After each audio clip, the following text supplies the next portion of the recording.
pew, pew, pew, pew. Pew, pew, pew, pew, pew, pew, pew, pew. I got the guns. I got the tons. I got the buns. I got the funyuns. Good morning. Has anybody ever wanted to sleep more than this guy? You goddamn rootin' tootin' wrong. Right? You're right or you're wrong. I don't know what I didn't get your answer.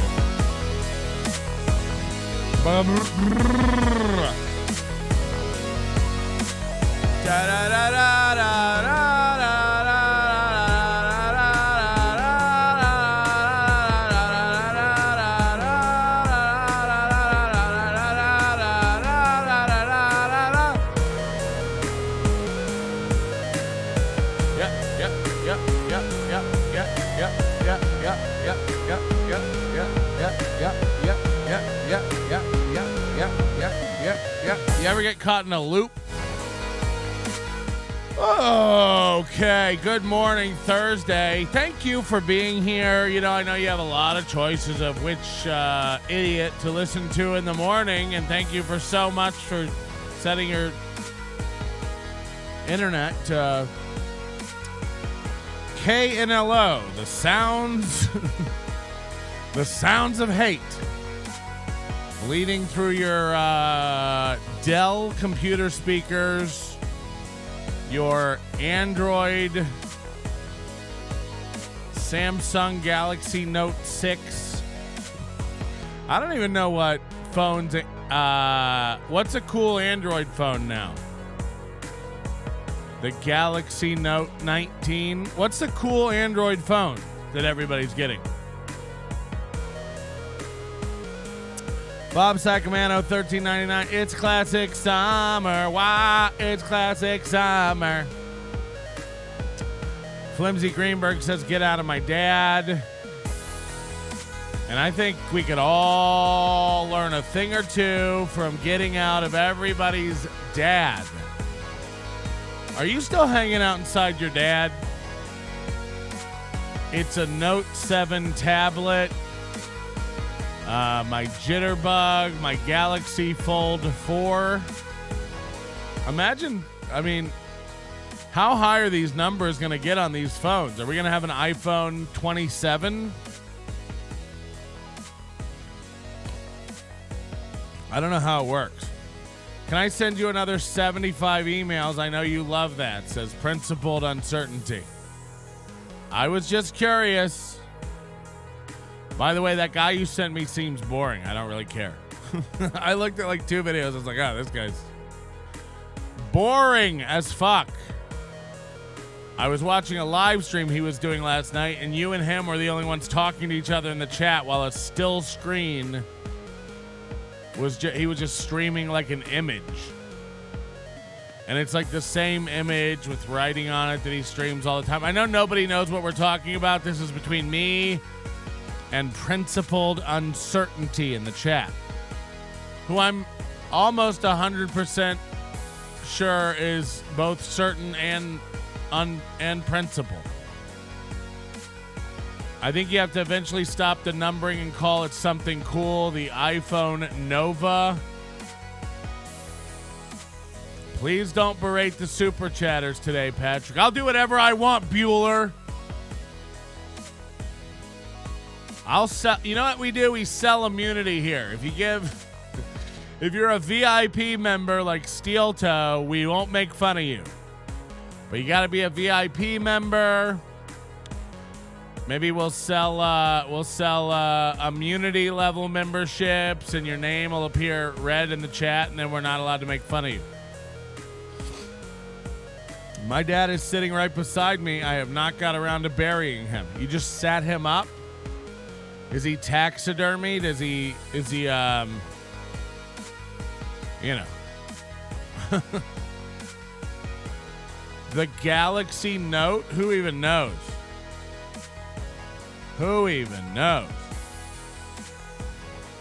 Lots of pills if you want them. Sure. Send them into our P.O. Box, which we'll be doing a segment very soon with our P.O. Box. Nobody likes onions. Patrick Melton, 4948 Mountain Vista Street, number 13932, Las Vegas, Nevada, 89121. People are sending in some weird stuff, and we're going to be going over it on the show. So if you'd like to get your weird items in, if you have some shitty business that you're interested in, Steel Toe's thumbnail is extremely pixelated. I haven't seen it. But we are fired up. We're on Steel Toe Watch. When their music starts, we'll heed it. Would have thought this was members only. Check chat. Look at the bulbs. It is members only chat today. We're doing members only chat today. We're the only show that offers memberships for $1.99. Come on in. Support the show at $1.99. Give me your dollars. Give me your 99s. Mooby said some wild shit yesterday. I know. I thought we really emptied out our steel toe coffers yesterday, but we did not. And we're going to have to do more steel toe today. Salute. So we will be doing a little more steel toe today. Even though I don't necessarily want to do more steel toe today, that's just the way it goes, you know? Oh, fuck. And get a free 5-gallon bucket of my world-famous dead kid water meat marinade. Operators are standing by. Miata bitches. I missed it. Dead kid water. This is referencing a joke on my special. Pre-order my book today and get a free 5-gallon bucket of my world-famous dead kid water meat marinade. Operators are standing by. Miata bitches. Melton doesn't support free speech. Yeah. That's why I locked down the members only chat. Don't worry, Mooby yelled at me about it yesterday. He's like, these fucking pussies locking down their chat. So I do have another 6 clips of stupid steel toe, but I also think, you know, there's a reason all these little steel toe moments are coming back to the forefront again. Good morning, Flat Cat. If that is your real name, I doubt that cat is very flat. So, come on, hit that like button if you want it. Yeah.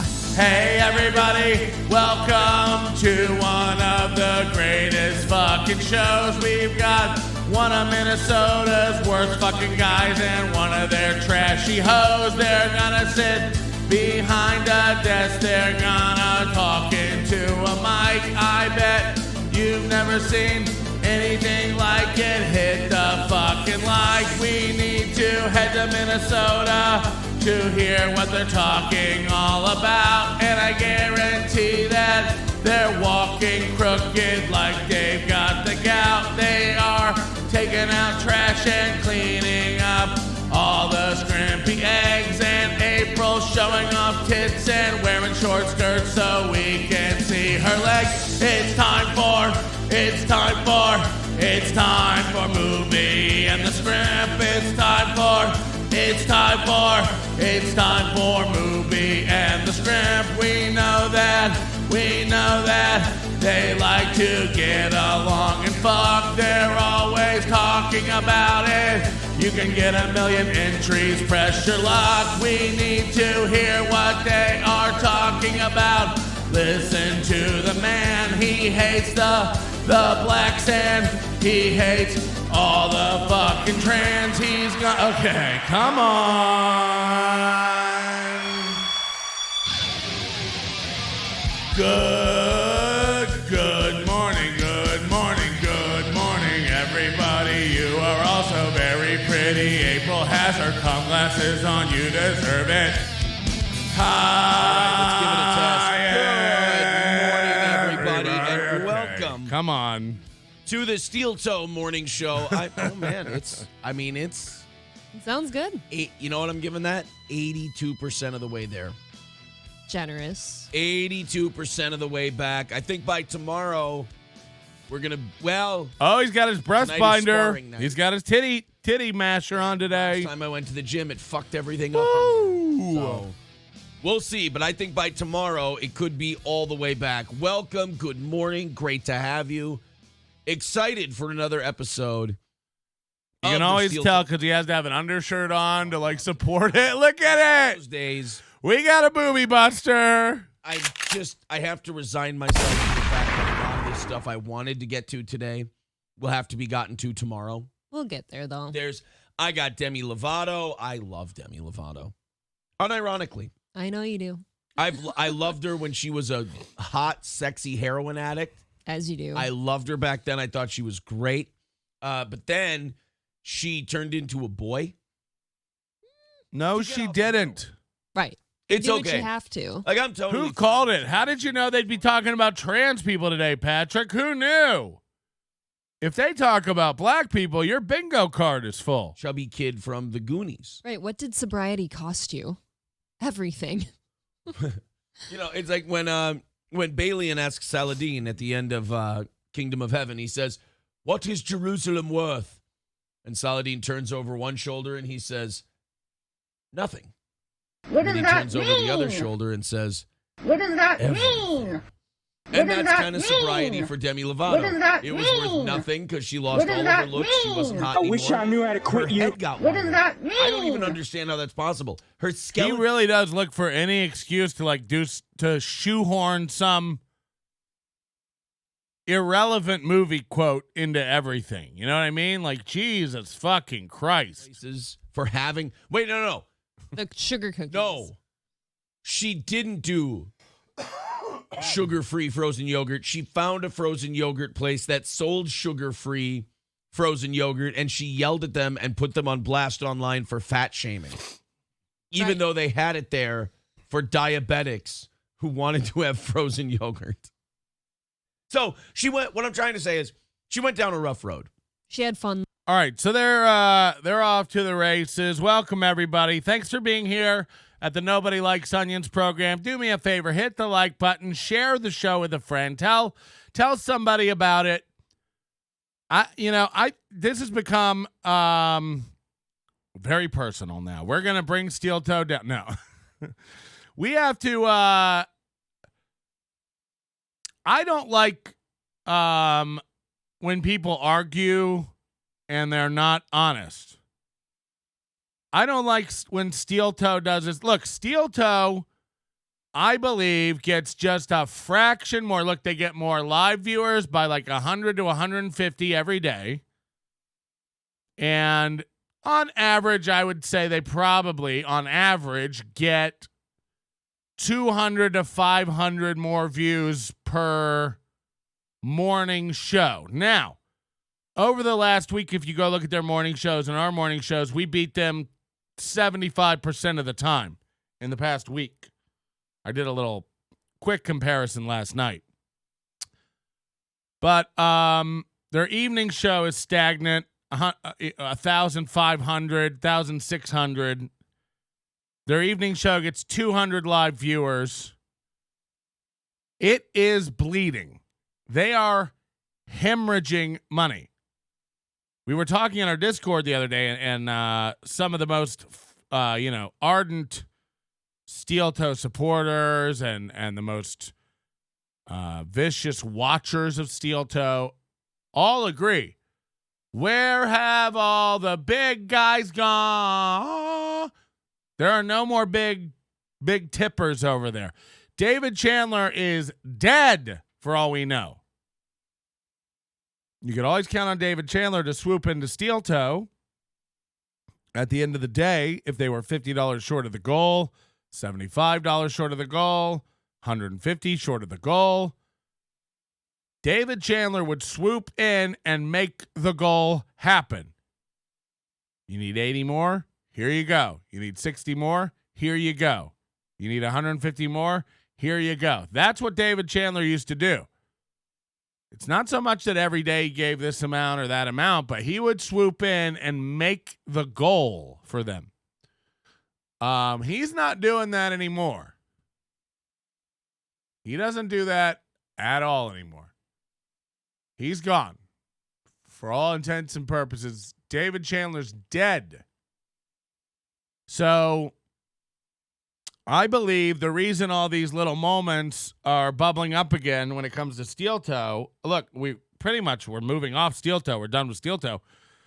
All of a sudden, all these little moments come up. You know, the steel toe boring show Reddit was kind of in a lull. They were kind of doing their own thing and just having their own discussions. But these little moments now, more and more, are bubbling up to the surface over at steel toe again, which leads me to believe there's some undercurrents happening in their relationship we may not be fully aware of. Again, I painted the picture of their relationship pretty in detail in the past. The mornings, the nights, the schedule, the work, they're doing clipping, they're doing it. Now look, they're not good at anything, so like, for me to make a thumbnail, it might take me 10 or 15 minutes. Once I decide what I'm going to do, it might take 10, I imagine their thumbnails take them 6 minutes. They're literally like dragging things onto a vision board and just hitting print. So, I don't know what they do all day, but I know their life is miserable, and I know that has to add up over time. Micah Mills, $5, just got Overdose Light. Thanks for supporting. And it's a great way for you to support. We had a lot of people signing up for the regular Overdose yesterday. Thank you so much. I prefer you go to nobodylikesonions.com/overdose and sign up for the full Overdose. It's the best way to support the show. It's the best way to make sure I get the most of your subscription. And, it keeps it off YouTube. It keeps the income diversified. If we ever were to get banned or demonetized or lose our channel over here, this ensures that money isn't held ransom or hostage by YouTube in any way. And also just they don't take 30% when you join over at nobodylikesonions.com/overdose. But I do appreciate all the people who joined Overdose Light right here on YouTube. And if you're on Rumble, those are your options. Because we are on Rumble today.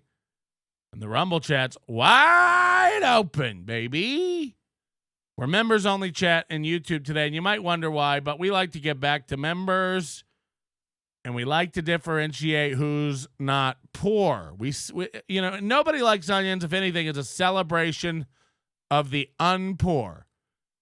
That's what I'd like our slogan to be. A celebration of the unpoor. Cash App? I don't think I even have that. I don't think I have the Cash App. I have the Venmo. If you just want to Venmo me money because you're bored, P-Melt. Like if that's what we're doing. But I'd rather give you something. I'm not, I'm not trying to be an e-beggar, but I'm also, if you want to Venmo me money, I'm not going to not spend that on chicken fingers. I'll tell you that much for free. Let me start off by saying, Dear Diary, Thursday, June 14th, 2023, woke up in the middle of the night, fucking attacked by mosquitoes. Oh my God, I am so fucking itchy today.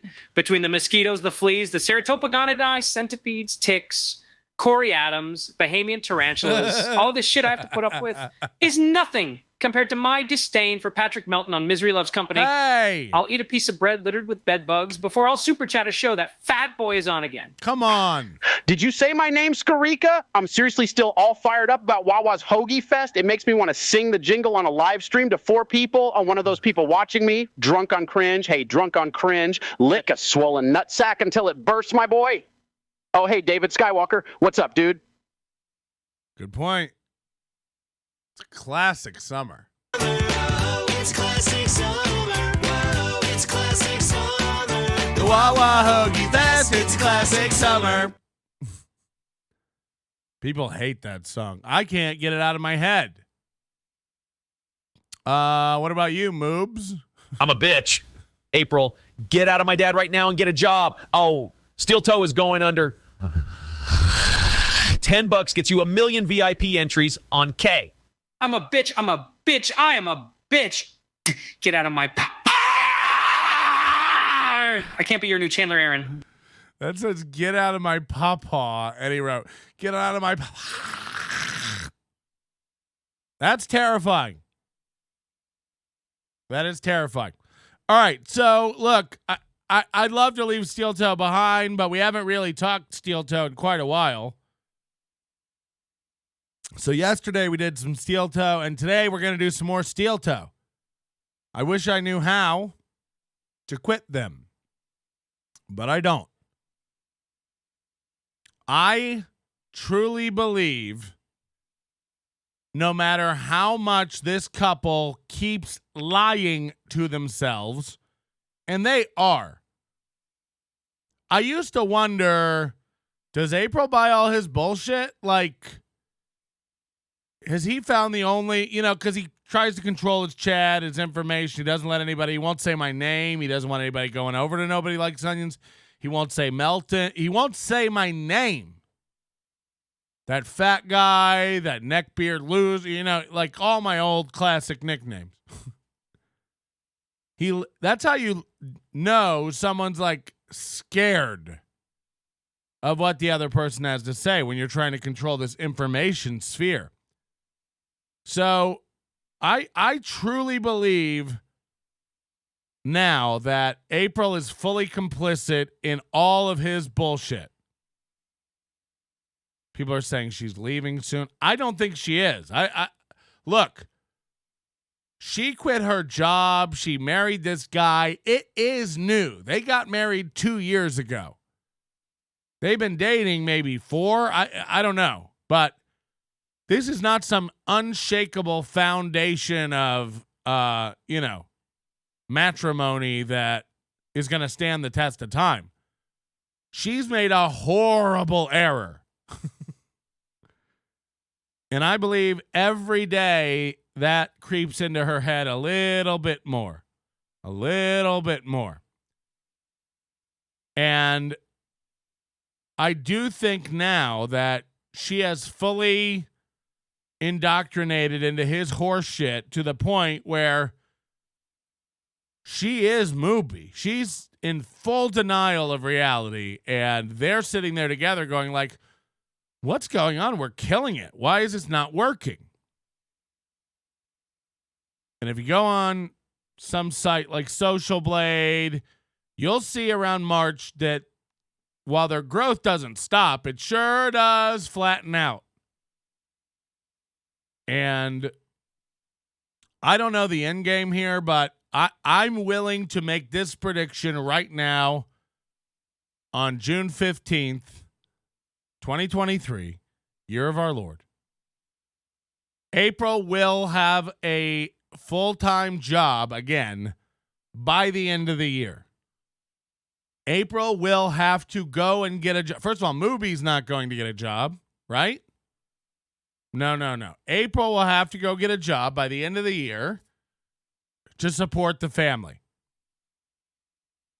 Everything Mooby does is motivated by money. You have to understand this first and foremost. He's got alimony, let's say. He's got child support, whatever the fuck's going on. He's got payments. He's got payments that need to be made. Who knows if he's helping to pay for an old house? He's also got a new house.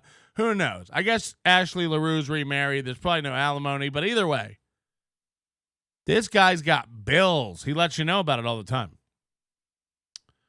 I think April's going to have to go back and get a job. I think he really thought April's a big fan of the show.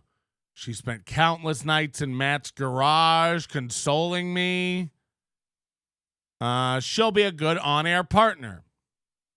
The problem with that is April's dumb as fuck, even for Minnesota. And she really has no skills. And I don't mean this to just insult her. She worked in a fucking factory. You know what I mean?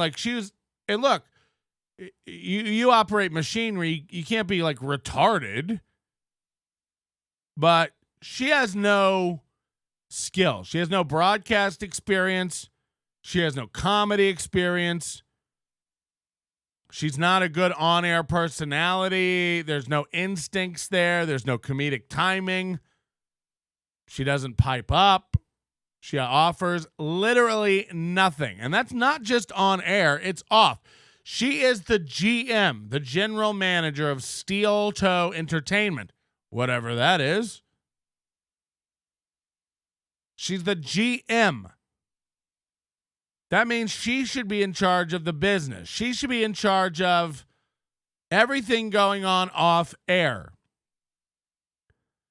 And that would also include the direction of the program, the direction of the brand.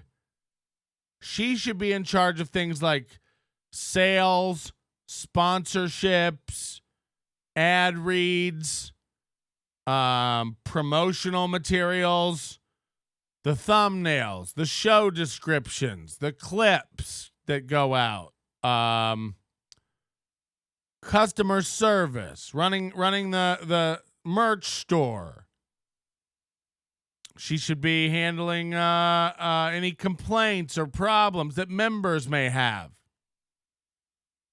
But she doesn't have any of these skills. She doesn't have any experience doing any of this stuff.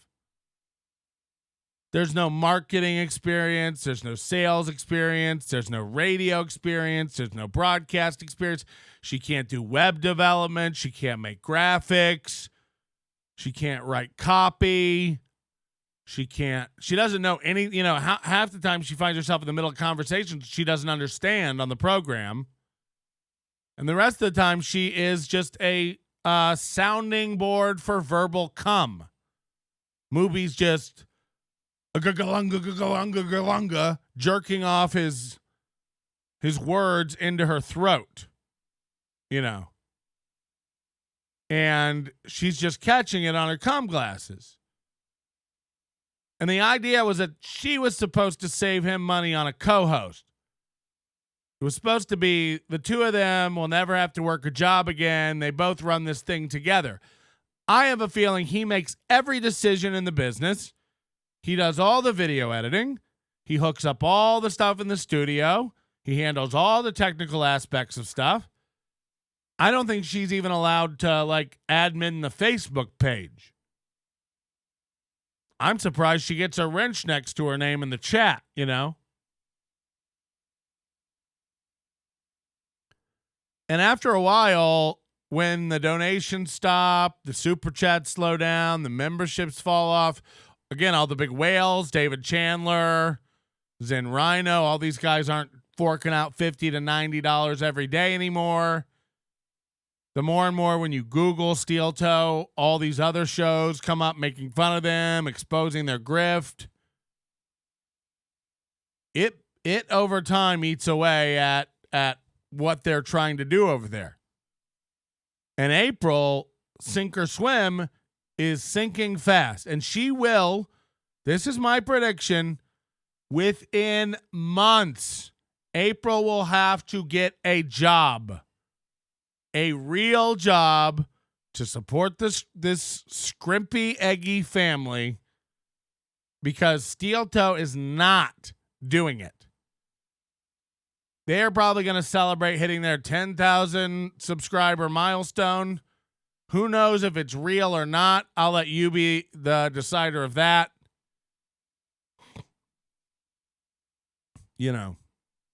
Opie has 140,000 people, but can't get 20 people to watch him when he goes live. Are those real subscribers?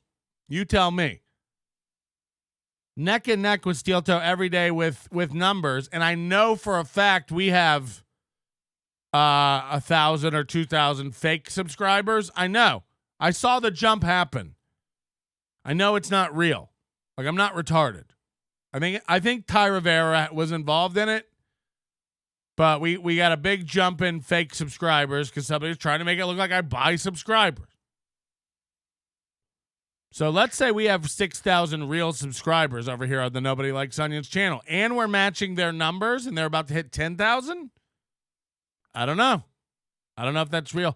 Remember they used to always hit 400 likes? They struggle to hit 200 likes now every day. So they can pound their chest and proclaim victory all they want. The numbers tell a different story. The metrics will bear out something completely different. And, we'll find out what's what soon enough. Hold on. There's all kinds of motion in my backyard, and I need to make sure it's my dog. And not some crazed maniac slicing up my family. All right, yeah, my dog's outside. Why is my dog outside? Come on. Get inside, you nuts. 4:20 a.m. Smoke up.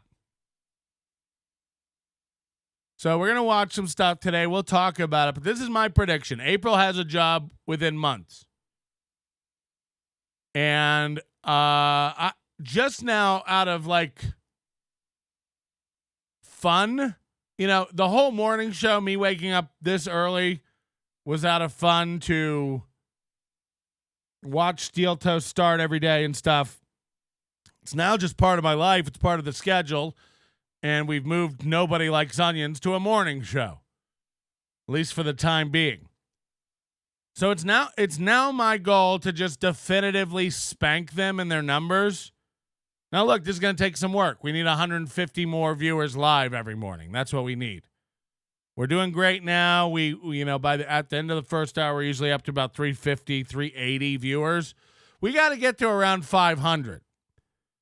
And it's probably not going to happen without your help. It's probably not going to happen without a little bit of tweaking of the format on my end, because not everybody's a degenerate who loves deep dives and complicated subjects that you can't just tune into and follow. So it's going to take a little adjusting of the format on my end, which I've already started to do if you haven't noticed, and it's working great because you're boiling slowly like frogs. More topics every morning, more unrelated stuff to this universe every morning, and we'll get there. Today's probably not going to happen. We got a lot of dark stuff going on today. Dr. Yes, member for 3 months. Hello, Mooby. When money goes out the window, love goes out the door. Scarica and Chad are fanboys. Only Chad was smooth enough to infiltrate before showing who he was. Okay. 0, member for 2 months. Please stay as a morning show.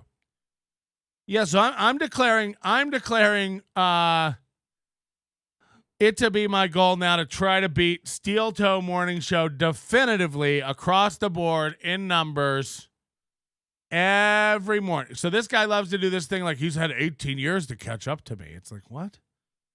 Such a disingenuous argument. It's like, first of all, I don't even know if he puts out an audio podcast, but okay, let's both compare our audio feed numbers and see who's winning. Second of all, he does this thing like, because I started podcasting, that my YouTube Chad does the same thing. 18 years and he's only got 8,000 subscribers. It's like these guys all think YouTube is everything.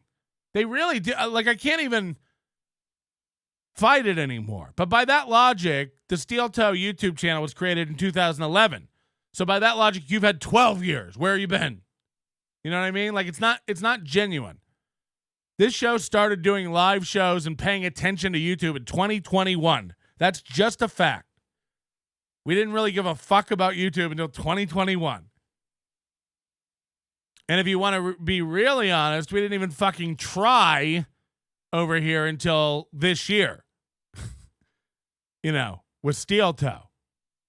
That's when I started doing regular schedules and like fucking with them on a hard level. And in 3 months, we've grown 33% and quadruple live viewership. So I think it'll get there. I think we could do it. I don't want to have to cornball my show down to Minnesota level to get to the numbers, but I would like to. I think it'd be really funny to just kick their ass. We got a lot of clips. This one, apparently, he does acknowledge the onions. Let's hear what he has to say. What the fuck? Shit's rigged. So our random number generator gave us the first guy and the last guy. I think what this is about, last night, I don't know what's going on, but apparently last night they did one of their big giveaways. It's not the end of the month. It's the halfway point of the month. I don't know what the scam is here, but I have a feeling they didn't make their goal Tuesday night. They've now started a mid-month grift of giving away. That's the verbiage they'll use on everything. We're giving away VIP memberships. Now, to get a VIP, to win one of these VIP memberships that they're giving away, you have to give them $10 or $15. Anytime Steel Toe tells you they're giving something away, you can almost guarantee they're selling something. These are very, very blatant and obvious get money quick schemes. Hey, tonight we're going to be giving away 2 VIP memberships. Remember, VIP memberships get you a ticket to their live event and some stickers and a hoodie. It's a $13.99 value. And the value of this VIP membership is $250. And they got over 50 entries last night of $15. And if you do the math on that, it's around $700. And that's what they got to give out 2 VIP memberships. Now, will they ever make $700 on a normal show? No, they will not.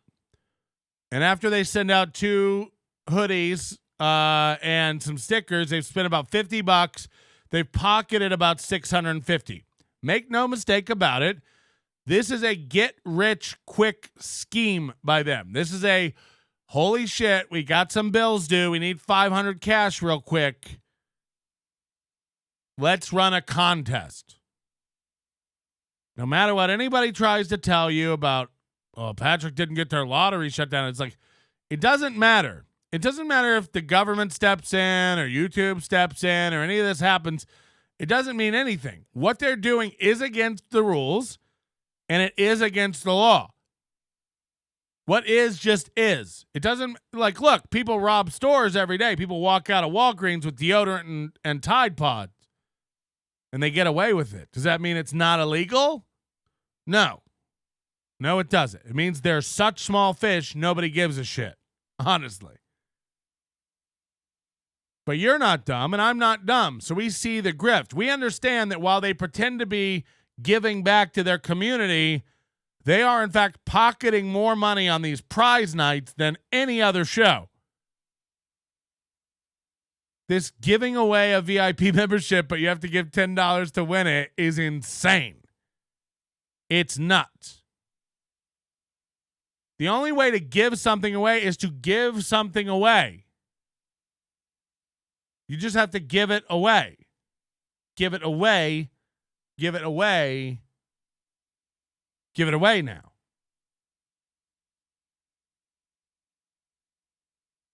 There's another type of thing where you like pay a little bit for a chance to win a lot. That's called a lottery. That's called a lottery. A giveaway is you drop your business card in the fishbowl at Bennigan's and your whole company wins a free lunch. That's a giveaway.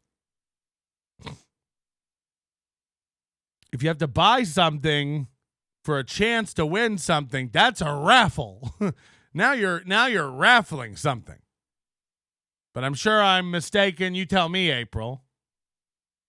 Patrick, buddy, you've got me all wrong. This dumb farm girl routine is all an act. I see the writing on the wall. When I'm at the lake or mowing the lawn, I take photos of my grimy, muddy feet. Come check me out on onlyfans.com/ape/realtoes/scrimpy-feet, stashing all that e-girl cash in a secret compartment under the eggy trash bags.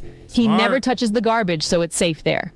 April's been consulting me for financial advice, and I told her, sell your grimy toes. I'll help you edit your photos, but I won't be your boyfriend. I already have a girlfriend. Know why I dress like an extra on Miami Vice? Because I'm addicted to Crockett. Get out of my Bahamian slave, man. Someone get that Minnesota DA away from the look. All I'm going to I don't know anything. I have no inside information, but anyone who's got any morsel of intelligence inside of them knows the government, especially the federal government, is not fast acting. If we've learned anything from Jerry and Marge Go Large or McMillions, these cases like this, the government is aware of them for months and sometimes years and watch people and document violations and build a case before the people involved ever even know it's happening. How many times does that happen? We all see it. You know, victims get frustrated at the government, especially agencies like the FBI or, policy enforcement agencies and bureaucratic entities. They take forever. But they have to follow different rules than you and I. It's like you and I watch it. We go, that's illegal. Get them. Like, that's not how the government works for anything.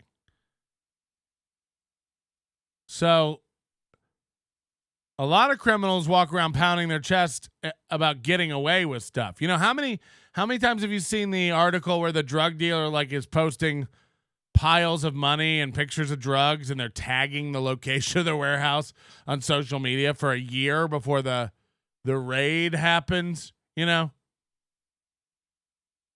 So I don't know. Again, I have no inside information, but it's insane to be bragging about beating as if like you've been inspected and it's over now. If anything, like the more this hits that guy's desk, the more he'll go like, all right, what's going on over here with this steel toe thing? They invested my uncle for over a year in the 80s for cocaine, or they investigated my uncle for a year in the 80s for cocaine before I mean, they have to build a case. They have to watch somebody and see what they're doing. And I'm not saying that's what they're doing to them, but like, it's insane to think they aren't, you know. Those are some aggressive pokes. So those two are now VIPs. Dr. Climate Abortion. So what he was saying is his random number generator picked the first person on the list and the last person on the list. Which, you know, tell me a random number generator doesn't have a valid entropy without telling me. There's no way. Even if you had 100 people on the list, there's no way this thing picked the first person and the last person on the list to win. This is not a valid random number generator. Sorry. This is some shitty app coded by a teenager. If we had PricewaterhouseCoopers come in and do an audit on this RNG, I guarantee you it would not check out. The first person and the last person on the list got selected by the app. Okay. Did the guy from this chat ever receive his prize? Yeah, Dave Hughes, did you ever get your prize? David Hughes. We'd love to know. Who, by the way, needs to respond to me real quick. Right. Where are you in the world? Tim Brouillard says, just stop the million shit. Well, we can go back to the drawings if you want to. I'm just taking orders from this guy. So Aaron's going, people are calling him out like, what is this million entries shit? And he goes, well, we can go back to the drawings if you want to. It's like, Aaron, I don't know. Like, look, this is independent of me going after you and all that kind of stuff. Aaron, are you dumb as fuck? What are the million entries an entry into? The drawing. So when you say things like we could go back to the drawing, you still do a drawing. Just because you're not having your wife write down little slips of paper and pull them out, now you're putting all the names into an app and having it select them. It's still a drawing, you dumb fuck. Selling one entry to a drawing and selling a million entries to a drawing, there's no difference legally. You're not allowed to sell entries to a drawing online in Minnesota. That's the law. Not you're not allowed to sell one entry. You have to sell a million entries. None of that. Even if it wasn't a Minnesota law, it's a federal law that you have to provide an alternative method of entry for free, which you do not provide. I can't lay this out any more simply. You're still doing a drawing. You've changed the number one entry to a million entries, which effectively changes nothing other than pointing out to everyone that you're a fucking moron. Who told him if you do 1 million entries, you're covered? Who told him that? You're not allowed to sell entries to a drawing. You have to sell 1 million entries to a drawing. It's like, what? It fundamentally changes the odds for no one. Like, it doesn't, like, that means nothing. You could give everybody 33 entries. It's like the number of entries doesn't matter. You're selling them. You're not giving away shit. You're selling entries into a game of chance. I don't know how to put it any more simply. They're just dumb. They're either dumb or just don't give a fuck and think you're dumb. They're either dumb or they think you're dumb. One or the other. I'm not sure which one it is at this point. That was the Ray DeVito solution. Yeah, I mean, maybe. I don't know. But independent of any organization or law enforcement body coming to get you, you're dumb. Like, you guys are fucking retarded. Stop doing the 1 million entries? Yeah, I guess we could go back to the drawing. It's still a drawing. Like, I've never met a more fucking retarded guy. I really haven't. It's bad. Oh. BJ says, yeah, Melton's going to report this to the AG. Are you trembling, Aaron? LOL. I know I've evaded the law so far. It's almost like he's an obese dork who's a little jealous that we got in a year where he couldn't get in 15, but that's okay. So that's the comment, right? We got in a year where he couldn't get in 15. That implies that in 2007, since 2007, I've been trying to do a daily morning show on YouTube. Patrick, didn't YouTube start just a year or two before 2007? Yeah. Did they even have live broadcasting back then? No. I don't even think they had view counts, But this is the story Aaron will tell his listeners. Patrick's been trying to catch Steel Toe for 15 years. So let's take his challenge and let's do it. He's been on YouTube for a little over a year. I've been doing a morning show on YouTube for a little over 3 months. Let's see. Let's see after I've been doing it for a year and you've been doing it for a year. Let's see where our numbers are. March 2024. Let's see where the numbers are. Okay? In March 2024, I have to be ahead of where they were in April, May 2023. That's the real test.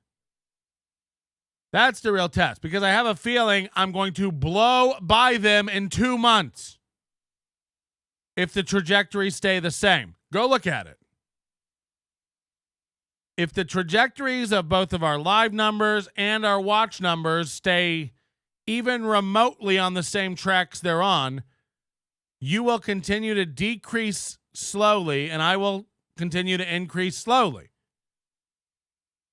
And again, I ask your help on this, the almost 300 of you watching right now. Share the show, tell a friend, give me ideas on what you think should be clipped out. I know a lot of you have sent in clips. You've auditioned to be my clip guy. We do need a clip guy. I haven't even gotten around to looking at that stuff. I'm a one-man shop over here, but we will be hiring a clip guy. Clips are important to the algorithm. We got to get clips out there. People love clips. Stickers, secrets hid, illegal lotteries game, fortunes whispered breath, seeds of code unfold, pseudo-randoms digital dance, numbers at my whim, Monte Carlo's touch, probabilities flow, distributions grace. Golden promises, bad advice, shattered fortunes, regret echoes loud, juicy steak sizzles, rain's kiss on the grill's embrace, wet delight awaits. Creamy sweetness melts, rabbits frolic, nibble grass, joyful bites and hops. Get out of my rabbits! Were there super chats back then, Patrick? No, because it was free, and that was the purpose of this whole horseshit. Yeah, it's like I just don't like the Chad does this same bit where they go like, you've been trying for 18 years and you haven't got any fans. It's like, I've made a living on this program for 13 years. I've lived off this podcast for 13 years. I haven't had a job. I haven't taken a side job. I haven't delivered Instacart or Uber Eats or whatever the fuck. Never once have I had to go out and get employed by some guy because this wasn't cutting it. So there's no way in the history of my being you can spin that into an L for me. I'm sorry. The whole time you were trapped in a loveless marriage, squirting out emergency kids to try to save it, I was making a living doing broadcasting. The whole time you were getting kicked off the air, I was making a living doing broadcasting. The whole time you were being disowned by your family, we were making money over here at Nobody Likes Onions. When you were getting kicked off Twitch, we were over here at Nobody Likes Onions. So to do this thing where you're like, they've been trying to, I didn't know about you until 3 months ago, bitch. I didn't know who the fuck you were. So now we're 3 months into it. Hold on. Come on, Patrick, get honest. I saw you doing landscaping last time I drove through Vegas. I was doing landscaping yesterday. These fucking guys. I got I told you about my bushes. So my landscaping guy comes yesterday and puts in new bushes in front of my house. Or did he? I can't even tell. These bushes, so I've got full mature like hedges and then like two just in the line in front of my house. And then two of them out of nowhere just died. Two of the bushes died. So there's like a hole in the hedge now. So I tell my landscaping guy, I need you to A, check the irrigation, find out why these died. And B, if once the irrigation's working and we're sure they're getting water, I need these bushes replaced with the same type of bushes so they match.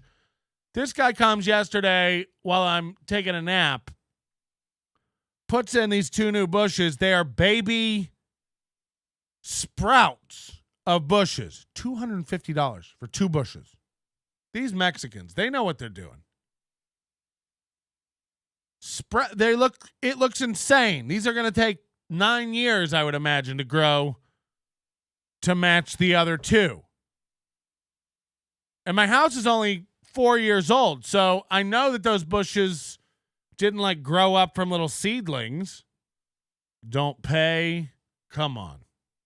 A Lannister always pays his debt.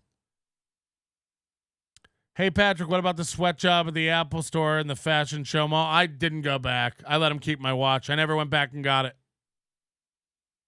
I was so mad, and I decided that if I went down there, I was going to scream and yell, and it would get me nowhere. And at that point, I just forfeit my watch. I let them keep my Apple Watch. I didn't go back to get it. It's theirs now. They bricked it.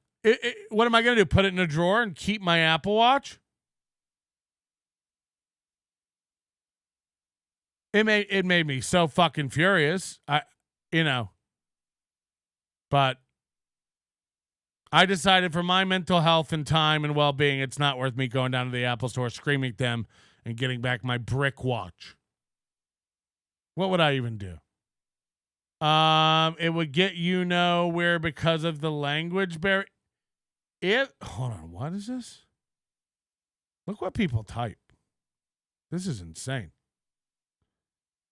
They're illegals. You don't have to pay them. Come on. They're nice men. It would get, look at what people type. It would get you nowhere because of language barrier. I mean, there's a language barrier, but it's between you and I. It would get you nowhere because of language barrier. I weep for America's future. I really do. Just get an Apple Watch SE like a fucking poor. No, now I'm waiting for the new one. I got to wait for the Apple Watch 10. So now I got to wait till September to have an Apple Watch. And then my AirPods case also died. The AirPods work fine, but the case won't charge them. And then, an AirPod case is almost as much as AirPods. So it's like now I got to wait for new AirPods to come out and get new AirPods. It's like Apple's pissing me off. And just so you know, Apple, a year before that, when I upgraded my iPhone and sent my old iPhone into them, they wanted they were like, we'll give you $380 for your old iPhone. Trade in. I was like, all right. What am I going to do? Put it in a drawer, save it around here? I send it into them. They tell me, they mail it back to me and go, sorry, we can't accept it. The camera doesn't work. The camera works fine. I broadcasted the smoke show outside from that camera. The camera works fine. Video works fine. Pictures work fine. Both cameras on the back, the zoom camera and the wide camera work fine. I mean, I don't know what's going on. Like, why lie? What's wrong with the technician on their end where they're sending that back going like, no, your camera doesn't work. It's like the camera works fine. It works fine. It's indisputable that it works fine. And then I text Apple support from that phone, take pictures with it and send them over the support thing. Like, look, the camera works. I'm on it right now. They're like, yeah, I don't know, man. That's officially Apple's line for everything. Hey, my watch was working fine. I put it in a drawer. I took it out a year later, and now it needs a software update, but your phones won't update it? Yeah, I don't know, man. Hey, my AirPods stopped charging. The case isn't recognized at all, even though it lights up. And yeah, I don't know, man. Hey, you sent my phone back to me and said the camera doesn't work, but the camera works fine. I can prove it right now. Yeah, I don't know, man. So you pay a premium for these products for the brand and the exclusivity of the ecosystem and all that bullshit, but you get frustrated when time after time after time they just keep fucking you over. Now, luckily, I've had some pretty good W's from Apple too with their support and their, one time my laptop, my 5-year-old laptop had a battery problem. They gave me a new laptop for the price of a battery. Under $200, they gave me a whole new top of the line MacBook Pro. In 2017, they replaced my 2012 with a whole new one for under $200. Now that's awesome. That was a big win for me. I was like, holy shit. I never win anything. This is great. So that's why I kind of let it slide. I feel like I'm still ahead of time. Apple giving you trouble, Patrick? Who knew this ethically unsound company with a history of built-in obsolescence would screw you over? Oh, shut up. Name a company that doesn't fall into that description. Ball powder. Patrick, don't use Apple. You're dumb. Oh, God. You people think I'm just a walking pair of cum glasses, but being the general manager of Steel Toe Media is hard work. When Aaron lets me use the phone, I am constantly trying to sell ads to Buzz Brew, Stellar Suds, Snack Masters, Fresh Scent, Quick Fix, Glam Glow, Speedy Movers, Fit Flex, Tektronics, Munchie Crunch, Dreamscape, Cozy Nest, Aerospark, Smooth Sail, Happy Tails, Zen Wellness, Sunsplash, Tasty Bites, Dream Wheels, Harmony Home, Possum Pals, and Wholesome Harvest. This is my life. That's great. I love Smooth Sail and Harmony Home. Possum Pals fucked me over. Chris Thomas, thanks for joining. You just had a movie ad interrupt your stream? Yeah, I don't know. They just decide to do that. I don't know. Like, I turn on monetization, but I don't have I think I can put an ad in when I want to. But I don't necessarily go for that. Hey, if you want a great, I've been drinking out of this travel mug every morning. This, even with the lid off, it comes with a lid. Here. But even with the lid off, this thing keeps 4 hours long. It keeps ice I imagine it does the same thing for heated drinks. Stainless steel. Pick this up in our store. A lot of people in the chat may have gotten this already. You're melting in the morning. Nobody likes onions. Stainless steel mug, 25 ounces. It really is. Like, I was just sitting here drinking out of it. Like, this is a great mug. You should pick one up today. If you're an Overdose member, by the way, you'll save 15% on all of our merch. That's called a plug in the business, okay? I don't want to hear anything else about it. Okay. You apologize to obese people. I'm sorry to obese people. I didn't mean to compare you to zoo whales. Oh, man. Happy Plague Doctor says illegal. All my super She laughed out loud and had to turn away from the camera because of the zoo whale joke. chats are going to Chad. Wait, what? Wow. No. What about me? I don't make the rules here. Well, I need support. the All right, I don't know what the fuck all that was about. This one yesterday evening, apparently someone called him out about that freestyle. I wonder if we can play that real quick so that people know today. Freestyle. I'm not going to be able to find it.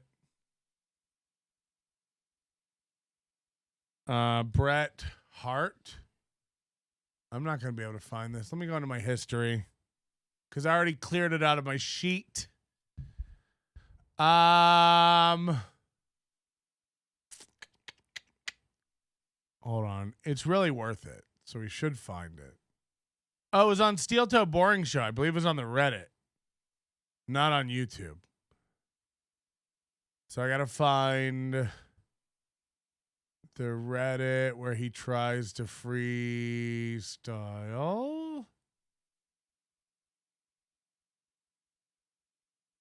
Oh, here we go. Do. Good morning, everybody. All of you are so damn pretty. April has her cum glasses on. You earned it. Just Hi, everybody. Have you ever heard a morning show dead? Just morning, everybody. One more time. Do. Good morning, everybody. All of you are so damn pretty. April has her cum glasses on. You earned it. Just Hi, everybody. Little pitchy, dog. Definitely a no for me, dog. So yeah, that was Aaron trying to freestyle to his Bret Hart theme song. Now, cut to last night, and Aaron doesn't know what anybody's talking about. Freestyle to Bret Hart theme. Now, he even said those words. He's like, have you ever heard a host freestyle to the Bret Hart theme song, huh? Another first from Steel Toe. Another original idea from Steel Toe, where I freestyle over the intro song to Steel Toe. We invented it over here at Steel Toe. No, you didn't. We all know better. But watch him play dumb. This is classic Aaron. This is Aaron. If you want to know what I'm talking about, this is Aaron controlling his ecosystem of his fans and not letting anything from the outside in. He knows what we're talking about, but he can't let his fans know someone else on the outside made fun of his theme song, so he has to go, freestyling to a theme song? I don't know what you're talking about. Sorry, idiot. Not only is he going to play dumb, he's going to gaslight you into thinking you are dumb and don't know what you're talking about. And this is the clip that made me realize April is in on it all. Because this was just last week. And there's no way this isn't in their brain. They've seen it on Steel Toe Boring Show. They've seen it on NLO. They watch every NLO. You can tell from the references. Watch this clip. Have you ever heard a morning show host Come freestyle? on. That's not the one. Ouch. Okay. That sucks. Kmart Ready says, kind of moved on from that. We make fun of your freestyle to Bret Hart now. I don't know what that means. Freestyle to Bret Hart. I don't know. I don't know what that means. Kmart ready? Help us out there. Help me help you insult me. Ouch. So he wants to pretend he has no idea what you're talking about. We make fun of you we make fun of you freestyling to the Bret Hart theme now. He goes, freestyling to the Bret Hart theme? I don't know what that means. And then April pipes up and goes, I don't know what are you talking about? And then he turns it cocky. Hey, you stupid idiots, you got to help us help you, you spurgs. Freestyling to the Bret Hart theme. I don't know what you're talking about. I don't know what you're talking about. It's like, you know. I wouldn't begin to know what the Bret Hart theme is. I have no fucking clue what that is. But you do, and you stole it for your intro song, just like everything else. And then you freestyled over it because NLO freestyles over your intro song. You stole that idea. So you stole Bret Hart's theme song. You stole NLO's idea of freestyling over it. You suck. You're not good at it. Hi, everybody. Citizen says 99% of the time Aaron becomes angry with me, it's because I'm exposing his curated ego. Well, it's because you're bringing in contaminants from the outside into his sterile clean room. He's got a clean room, his chat room, where you're not allowed to bring in anything critical of Steel Toe into that universe, or you shall get annihilated. You will be banned immediately. But April is just as complicit and acting dumb here. There's no fucking way they don't know what we're talking about. There's no way. It was a week ago. The Bret Hart theme triggers in your mind your intro, and freestyling over it, you use those words. It's what you called it. You ever seen a host freestyle over the Bret Hart theme song? I'm so good. You patted yourself on the back for it. Another great original idea by Steel Toe. Remember? Watch this acting job. Ouch. Okay. That sucks. Kmart ready says, kind of moved on from that. We make fun of your freestyle to Bret Hart now. I don't know what that means. Freestyle to Bret Hart. I don't know. I don't know what that means. Kmart ready? Help us out there. Help me help you insult me. Ouch. So yeah, April's there, like, she's not being gaslit. She's doing the gaslighting. Yeah, you sound dumb. It was like, April, you got called cum glasses. I know you remember it. And you can also tell because watch the acting. Watch him play dumb. The face. Okay. That sucks. Kmart ready says, kind of moved on from that. We make fun of your freestyle to Bret Hart now. That's the face. The confused dog, tilt the head. I don't know what that means. Freestyle to Bret Hart. I'm confused. Let me jingle your memory. Hi, everybody. Or as you call it, a freestyle. 2 words. Hi, everybody. You know, freestyling. Remember that great Eminem song? Hi, everybody. My name is. I love that head tilt. And then the lip comes out. I don't know what that means. what that means. Freestyle to Bret Hart. I And then April's baffled. don't know. I don't know what that means. Kmart ready? Help us out there. Help me help you insult me. Ouch. Okay. That sucks. Kmart ready says, kind of moved on from that. We make fun of your freestyle to Bret Hart now. No, how's he going to handle this? Think about it. Head tilt. Oh, yeah, that awful Bret Hart thing. Now stick out your lip. Now just say you don't know anything about it. Just say you don't know. I don't know what that means. I love that. I love that. There's no way to spin this stuff into a W. There's no way to spin this stuff into a W. Sorry.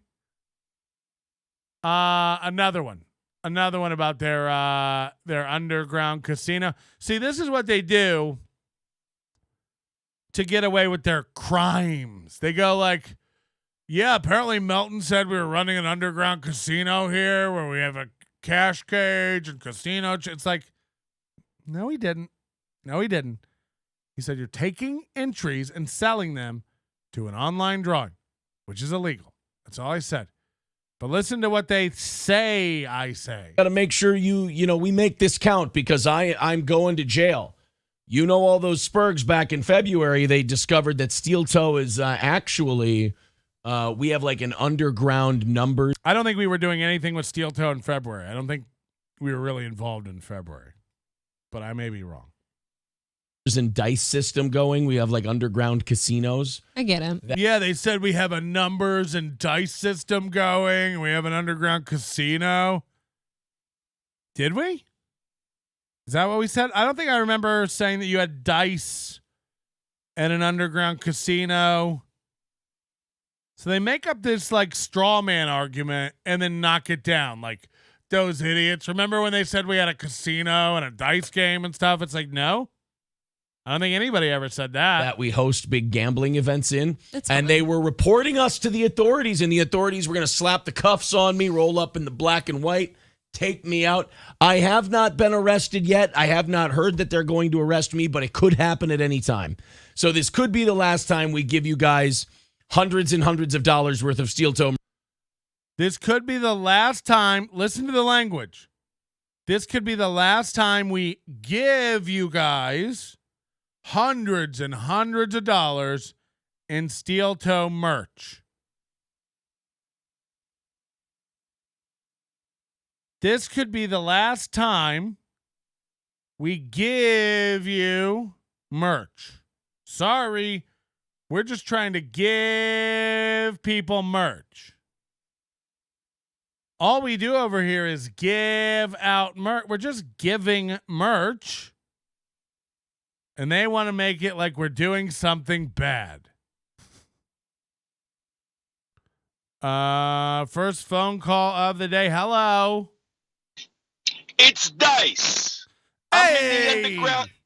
I'm in the underground casino. It's dark down here.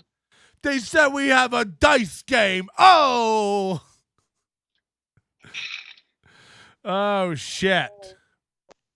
Who's this, by the way? It's me. Who's me? And then he hangs up. All right. Life doesn't happen like in the movies. It doesn't work that fast. This is like Trump rhetoric. Oh, shit. Their merch is so cheap, hundreds of dollars would be like a U-Haul full. Yeah, look, it doesn't even matter. It's just what they say and what they do. They make more money on their prize nights than they make any other time. Don't be fooled.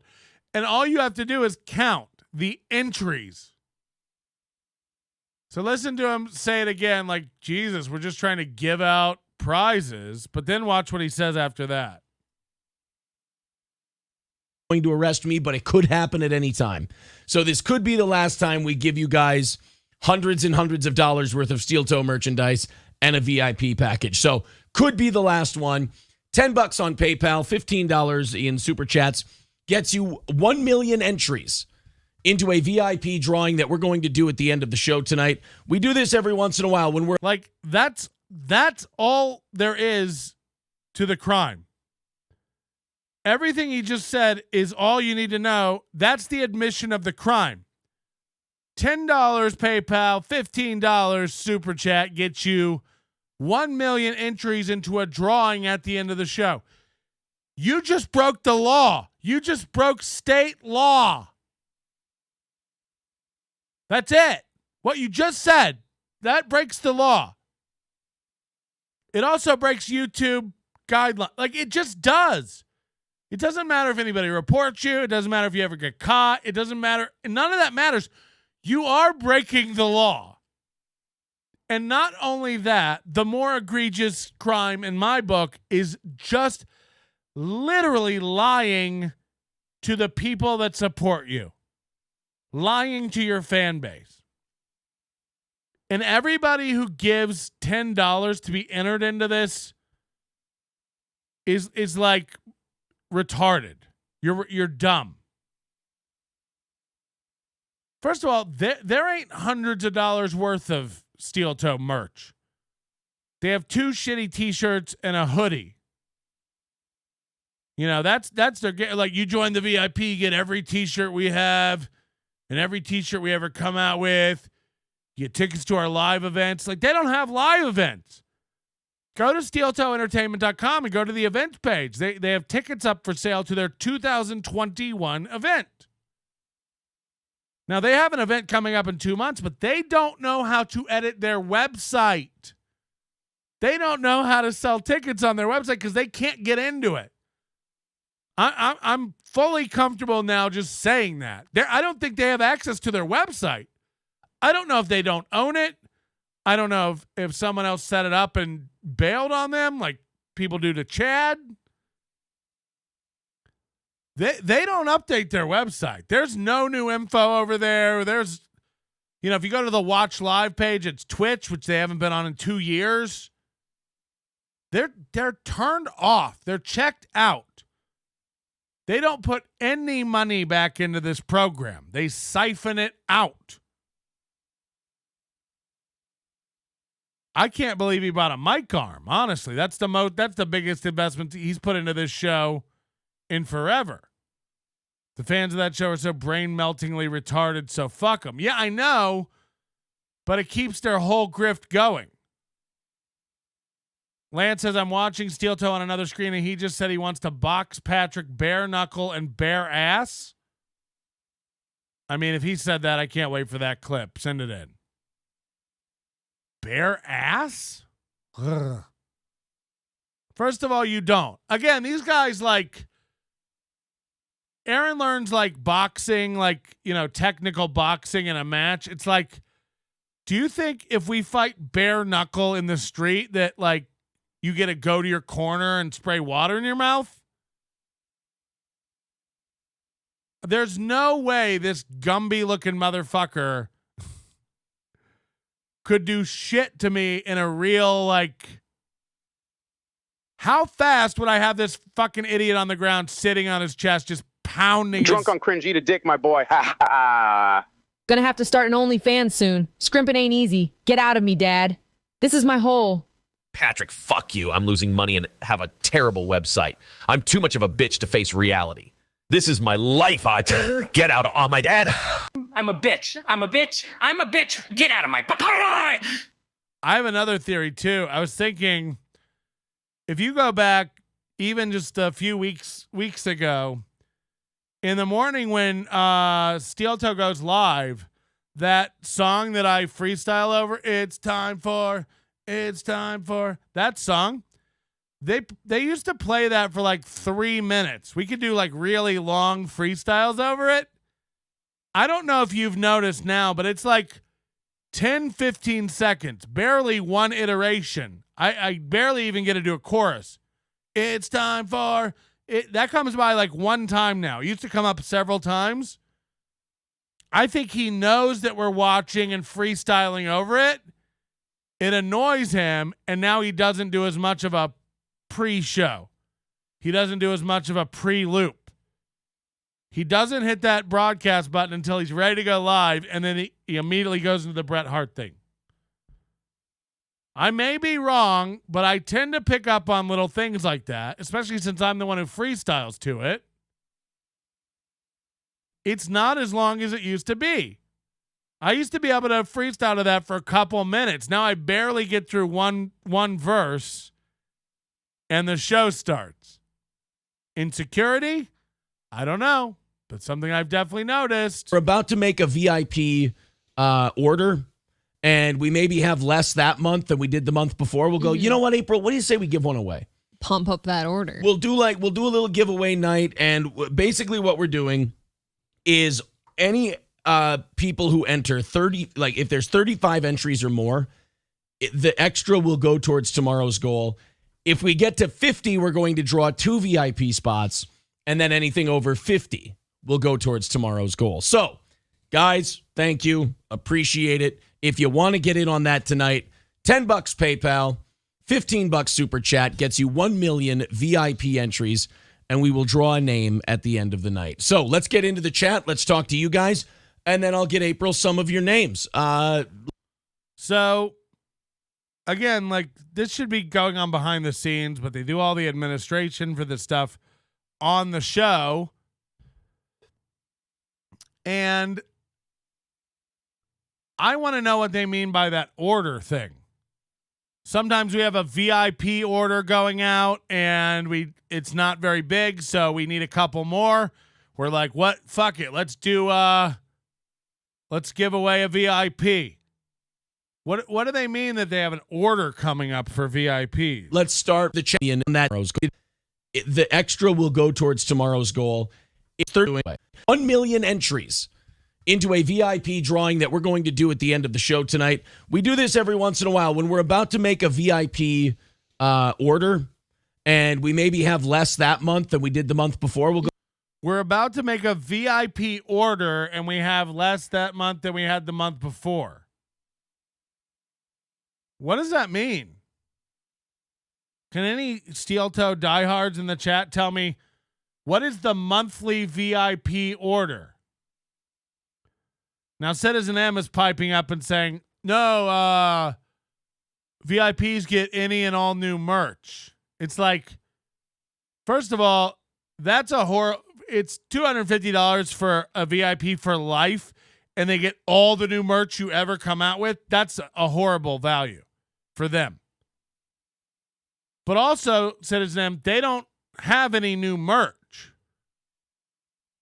The way they're talking, it's a monthly order. You know, sometimes we're about to do a VIP order. We don't have as many this month as we had last month. So we're like, give one away. Now I know about the merch, but this doesn't a VIP order for what? They haven't come out with a new shirt in over a year. A VIP order for what? So I really don't think that's what this is. Because there's no new merch. There's no new shirts. There's no new hoodies. There's no way they sell enough merch to order new merch every month. Like, I'm telling you, they don't sell merch. They don't sell shit. I'm willing to. I'm not even putting in allegedly or anything on it. I'm letting you know they don't sell merch. They might sell 2 things a month or something. They don't move merch. So I don't know what this monthly order is about, and I don't know. Even if you were ordering stuff for your VIP members every month, why would you want more in the order? Sometimes the order is not as big as it was last month. VIP members are for life. Shouldn't every order always be getting bigger? VIP members are for life. If you get 1 new VIP member a month, your monthly order for whatever the fuck you're ordering for VIP members should always be more. New VIP, the person just gave them $250. I don't even know what that means. What does that even mean? Why not raffle and the winner goes on a weekend cruise with April, all paid by Steel Toe?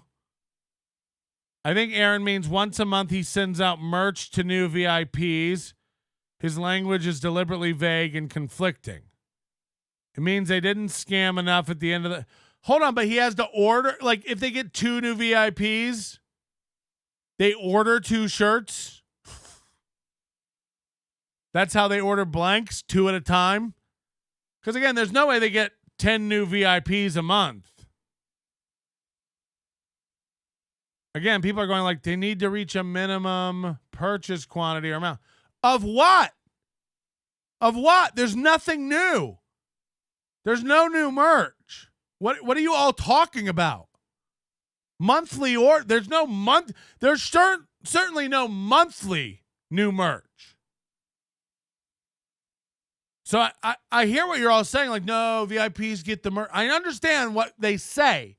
VIPs get all new merch. There's no monthly merch. They haven't come out with new merch in forever. Forever. But I think Citizen M's right. I don't think he wants you to figure it out. All the rules for all this stuff are so vague and fluid. The app didn't work to pick a winner, so we draw names. There weren't enough names in the envelope, so we just redraw. You know what I mean? It's always like something. They get old merch. Yeah, but then why are they ordering it? You know what I mean? Like, none of this makes sense. My biggest dream would be for everybody in the chat who doesn't have a goddamn clue to shut the fuck up. I don't know what makes something about having a keyboard in front of you and being in a chat room and a host asking a question makes a bunch of people who don't know shit pipe the fuck up. It really is crazy. Oh, Patrick, VIPs get the merch. Yeah, I understand that. What's the monthly order? Oh, I don't know. Right. I know you don't know. Shut the fuck up. You know, I know what you know. I know about the monthly merch. I know about they get all the merch deal, the VIPs. What merch? No one even knows, you know. The monthly order is smaller than so we give away Go, you know what, April? What do you say we give one away? And do this every once in a while when we're about to make a VIP order and we maybe have less that month than we did the month before. We'll go, you know what, April? What do you say? There's no way they order like 4 because you guys are all going like, no, there's minimums. No, they don't order from a printer. Remember, they iron it on in their house and mail it out.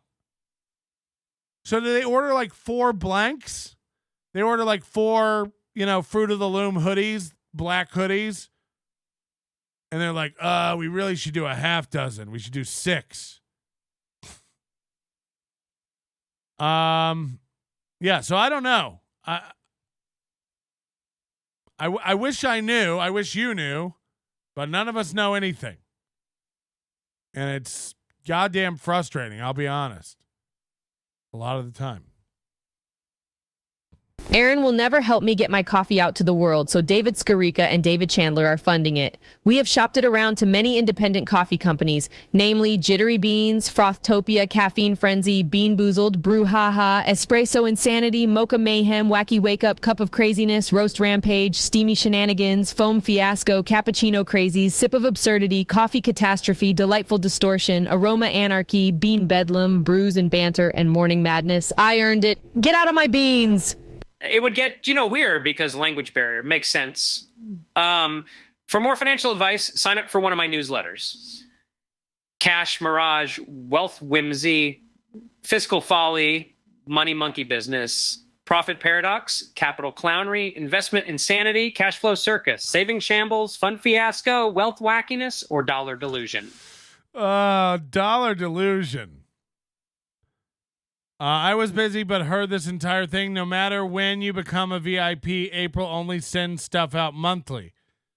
So if you become a VIP on the 3rd, you are waiting 5 weeks for your merch. Yeah, but they order the merch monthly for if they got 3 new VIPs, they order 3 hoodies. Do you know what I mean? Like, that's like what? What a sad, they do everything wrong over there. Again, they've their coffee deal is so fucking raw. They're getting such a bad deal with their shitty coffee. And they're oblivious. And you wonder why April doesn't earn her fucking keep over there. The GM doesn't know anything about business. She's literally letting another tier of profit siphon off her coffee cash. They're dumb as fuck. It wouldn't shock me if, aside from watching NLO, which we know Aaron does, that they don't even understand that Crescent Mountain Coffee is ripping them the fuck off. I would be willing to bet they still don't fundamentally understand that Crescent Mountain Coffee is a needless layer in their coffee business model that is siphoning off money from their business. They don't have to give the VIP anything else until they develop new merch, which is effectively never. Oh my God. Don't ever start a chat like that to me, July.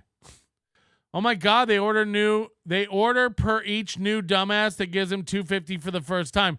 They don't keep stock at home. Henry's is a printer in Foley, Minnesota. Now stop yelling at us. I'll yell whenever I want. July is better. That's the show. I don't think that's what this is. Like, there's no way they're ordering 3 hoodies. What? They make, we saw it. There's no way to get a hoodie with a decal laying on top of it that's not ironed on or pressed on or whatever without them doing it themselves. The printer didn't send them a picture of the iron-on laying on a hoodie. Did they? Maybe they did. Are they paying a company to iron on decals? Because we know that's their merch. We know that is how they make their merch. It's iron on Epson printed decals.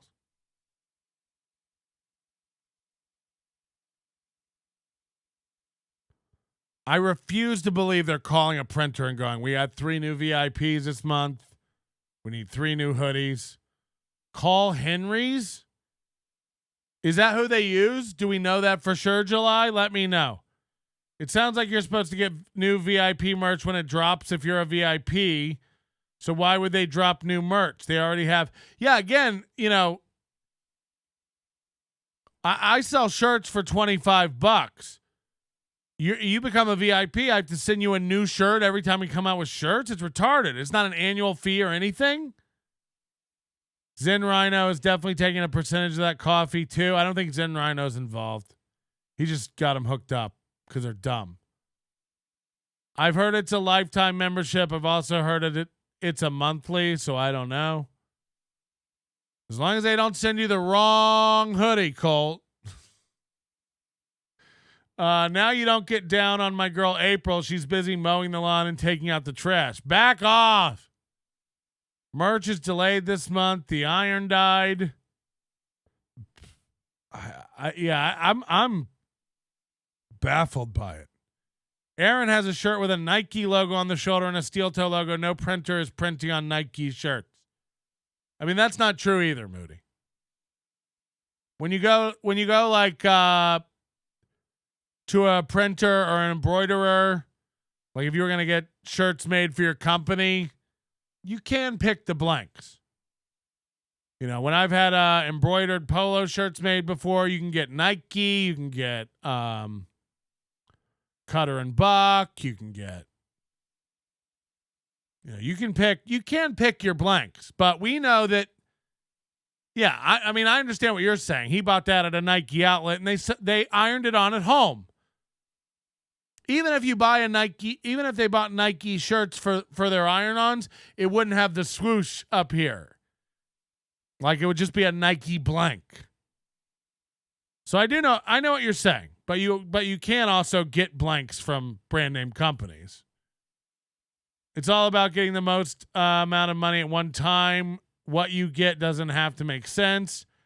Aaron has a sweatshop behind the banner. There's illegals back there sewing their little fingers off. Oh, your fingers hurt? Well, now your back's going to hurt because you just pulled landscaping duty. Now go to sleep or I will put you to sleep. Sorry, I'm doing an Aaron movie quote thing. Don't they have a few medium and large hoodies in stock at their home, as well as the iron-on logos? If they get a new VIP, April slaps on 2 hoodies, then mails them out. That's what I'm saying. The Nike was for a softball league. He sponsors a team. Does that come out of Johnny Crutch's money? How does that work? I make shirts for my business. You can use any type of shirts, Nike, Under Armour. Yeah, of course. Of course. I know that.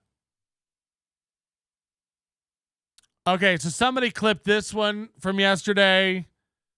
I love this because people just clip the most. I've said it before. Their life is stressful. It cannot keep going at its current pace without taking a toll. We also know they just canceled their Vegas vacation because money's tight. They had a scheduled Vegas vacation in April and didn't take it because the money's too tight. They can't afford to take time off. And they don't know how to do a show on the road. And apparently they had an awkward conversation yesterday on air about Blue Chew boner pills. And apparently one of the first times Aaron boinked April, canoed her out, he had to take boner pills to make sure he could get it up. And we know that was 4 or 5 years ago, so we're talking about a 31-year-old guy going, I better take some boner pills. I have a date tonight. And April takes it as an insult. And I'd be remiss to not play it for you now. Here we go. Like, stop using the boner shit because someday your dick's going to get used to that boner shit and now you're not going to be able to get an erection. You hear that, guys? You're April's now the boner pill police. You can't even take one casually to see what it does because you might make them mad. Take one casually to see what it does. It makes your boner boink. See what it does. Oh, it raises your cholesterol and puts money under your pillow every time you leave a tooth. What do you think it does? Listen to you. As a man, if you can get an erection, why do you want to medically stimulate your erections? I mean, I did it once, and I gotta say, it was for fun. Didn't you say though when you find Here's what it was. It was I had a date, and I wanted to make sure that I was in tip-top shape. And so I went, well, Johnny gave me one. If I hadn't already had them, if Johnny hadn't given them to me during a radio show once, I wouldn't have thought about it. I wouldn't have done it. Look, if those pills made things hard, Johnny'd be able to walk. But Johnny's popping Blue Chews and he's got noodle legs. Come on. They don't work. They don't work. But I was like, you know what? I got something going on tonight. Let's see what happens. So are you saying that Johnny did not give it to you specifically for having sex with me? I don't believe so. I believe we were talking about something on the show, and then he gave me some Blue Chew stuff, and I had an uncle who got like a blister pack in the mail. That doesn't sound good with sex And pills. he gave me some. No blisters. So I don't know where the rest of my boner pills that people, because it was after. I know where that pill is. Really? Oh yeah, I've made sure that it's hiding. So this is crazy. Aaron has like one Blue Chew pill he's been holding on to for years. Because he's talking about he got these when they first fucked. And he still has one, and he's been holding it for years. You know, like a Quaalude that he's saving for. And April's like, I know. He's like, I don't even know where that pill is. And April's like, I know where it is. I hid it, mister. You're not getting that pill. I like your dick just how it is. Soft and female-like. Like a big, squishy clit. So, yeah, wow. Now, I've never partaken of this new generation, this Blue Chew, this Hims. You know, there's a lot of new dick pills out there. But I think when I was about 26 years old, I was doing a show in Marco Island, Florida. And after the show, I was at the bar having a drink. And a guy there was a doctor. I think I did a joke. I had a joke about Viagra or something. And the next night, that guy came back to the show again. and gave me a sample pack of 6 Viagra in the blister pack. And again, this must have been 2007. And I remember, I think I threw most of them away because they were just old. But I took a couple of them. And I don't remember it doing anything. You know, I don't remember being harder or harder for longer. I had a girlfriend at the time. She was down to you know, I think she took some too because it's supposed to, you know, enhance some stuff for women too. But, you know, there used to be the rumor that it like made you see everything tinted blue and like. But Is it your in case of emergency break glass pill? That's why that joke bombed. We got to watch that one again. I didn't mean to click that on. But yeah, I don't remember the pills really doing anything. I don't know.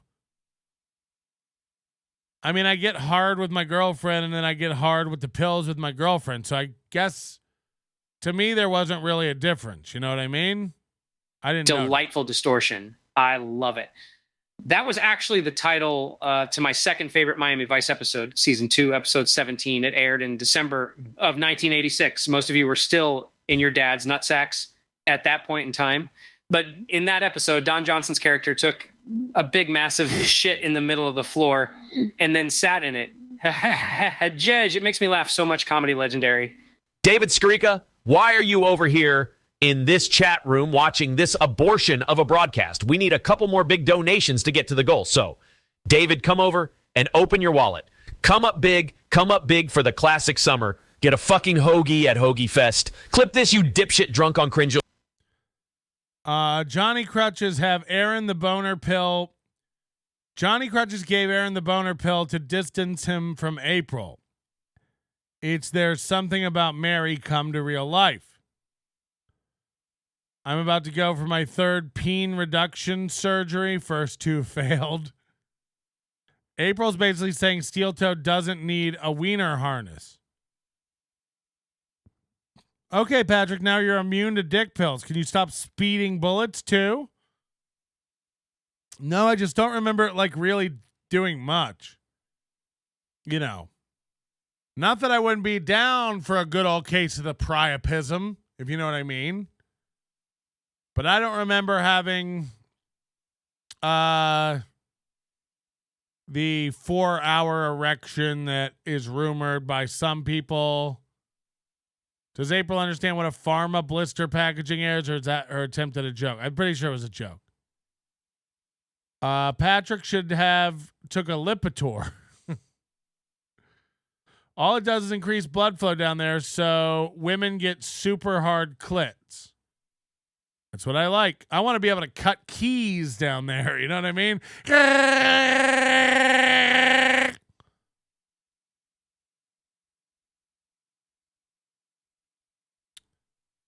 I can feel my heart beat in my meat. It was awful.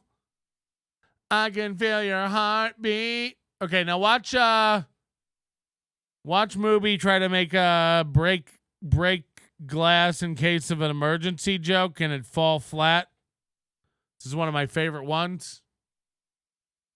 Male. That doesn't sound good with sex And pills. he gave me some. No blisters. So I don't know where the rest of my boner pills that people, because it was after. I know where that pill is. Really? Oh yeah, I've made sure that it's hiding. Is it your in case of emergency break glass pill? She doesn't understand it and he laughs it off. It's like, what? In case you can't get hard? I don't understand the joke. Are you insulting yourself? I'm baffled at that. Hey, Pat. That's why I hid the Flova Scotia. No, Flova Scotia. Hey, Patrick, what else did KB after he told you to lay off ATP? Everybody, if we could proofread our chats, it would help so much. Hey, everybody, what else did KB after he told you? KB, I don't think KB's ever told me to lay off Addicted to Profits. I don't get told what to do by other men. If I have a 4-hour boner, it's not me who needs to seek medical attention. I have a buddy who developed priapism. They had to shove a syringe into his dick and suck the blood out in order to save it. Yeah, like it can't drain. Somehow, like the blood keeps pumping into the dick, but it can't pump out fast enough. And not good. They're sucking out blood out of your dick. Oh, boy. That's not something you ever want to have to go through. I tell you. I don't want to be lied to like that again. That does seem like lying if the woman doesn't know you're doing that. That shit fucked April up. Am I wrong? I didn't realize. You set somebody up like thinking that's just how you have sex. That's pretty weird. You think that it was just normal that I I'll tell you this much. 6 times just go into town? Not for a second did I think that wasn't the case. Well, I've had sex before. Right, because April's like a Minnesota 8, So, like, football guys and a lot of dudes have run through her. There's no way. Like, you know what I mean? She's a hot, tight little package. So she's had quite a few bad boys running through them hills, if you know what I mean.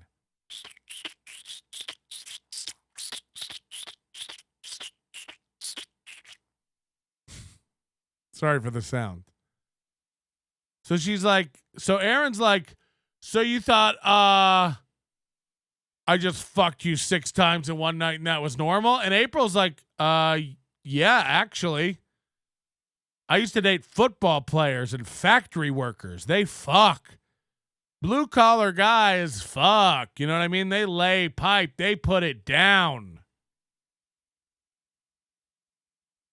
So she's like, yeah, I mean, that's how guys fuck me. I'm kind of a dick doll. And then Aaron with his, again, I don't know what he's doing with this, but it's got to stop. I mean, he's got to know that he looks like drunk Chad when he combs his hair forward. No guy should have bangs. I'm sorry. And no guy should have these spider bangs. This is not a guy who should be talking about fucking for hours. Look at this. Knock this off. Any way you want, any way you wear it, that would be a better way to wear your hair. Comb it back. Cut it off. To the side. I mean, any other way. Can we sponsor this guy with Summer of Hats? Can we get him some hats? Jesus, Jesus.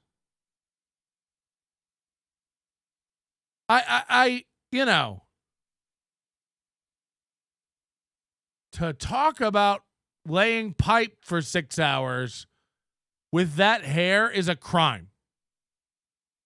It's a crime. Like, Thank you for the compliment that you thought I was. Haven't you ever had animal. sex all night before? Right. That's what I'm saying. April's like, guys fuck me all night long, all the time. So when you came along and did it, yeah, I thought it was just another guy who fucks me all night. Like the little trashy cum sleeve that I am. I thought it was just another guy coming along to top off the diner cup of coffee that is my pussy. Warm you up, hun? And Aaron's like, huh? No. I just fuck regular. I'm a one and done kind of guy. I mean, yeah, but not every fucking night. You only did it one time. Oh! I mean, when I say that a couple should not do a show together, these are the moments that I'm talking about that come out. Holy shit. Holy shit. So what's just happened here? So he's like, yeah, I took a pill and fucked you 6 times in one night. Did you think that was normal? And April responds, yeah, haven't you ever fucked all night before? And then he goes, as if to save his ego, like he thinks she's not going to pipe up and swat down this flex. He goes, yeah, but not like every night. And she goes, you've only done that once. You've only done it once. Got him. Got him. Your own wife is swatting down your sex flex. That's rough. That's rough.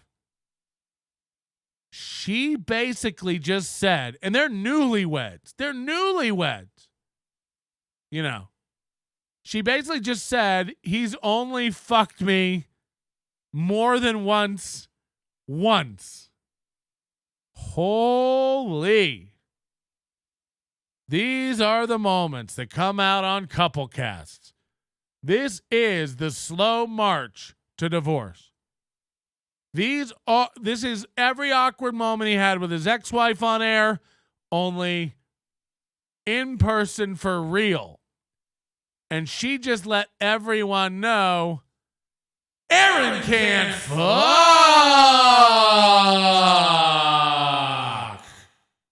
Aaron can't fuck. Aaron can't fuck. Embarrassed. Sad. And I'm here for it, to be honest. So let's just watch this awkwardness when she blows up the sex flex right away. Had sex before. You know, like, thank you for the compliment that you thought I was. Haven't you some ever kind of had sex animal. all night before? I mean, yeah, but not every. Like, imagine just having these conversations. You're 2 years, 3 years into marriage, and you've never had these conversations before. Just now they're doing it. Wow. Every fucking night. You only did it one time. Ooh. Ooh. Yeah, but I can't fuck you all night every night. And she goes, you've only done it once. Yikes. Sex all night before? I mean, yeah, but not every fucking night. You only did it one time. Just a reminder, they finish their show every night at 9:30 p.m. and start their next show every morning at 6. They ain't fucking. There's no more fucking going on in this relationship. You better get that Blue Chew out. You better take those cum glasses off. This is rough. Well, recently. Back in my high I'm school. just saying, like, back in the high there's school. been Oh, so then he says recently as if, no, when we first got together, but then he goes all the way back to high school. He wants you to believe in high school he used to fuck all night. I will pay handsomely for an interview with anyone who went to high school and knew Aaron Imholte. Put the word out. I need my internet sleuths and spurgs and aughts to get out there and find me someone Aaron Imholte went to high school with. If you can find me a woman he dated in high school, I'll cut your goddamn pimp's heart out. Bring me a high school friend. Find me a yearbook. I want to know what sort of friend groups Aaron was in high school. I want to know the kind of girls Aaron hung out in high school. And I want to hear how he says in high school, look at this creepy little dance he's doing here. This is his, in high school, I used to fuck. Dance. Look at him. Watch this little wiggle, Cope. Recently. She's like, you never have fucked me like that ever again. You tricked me into a relationship. She says, haven't you ever fucked all night?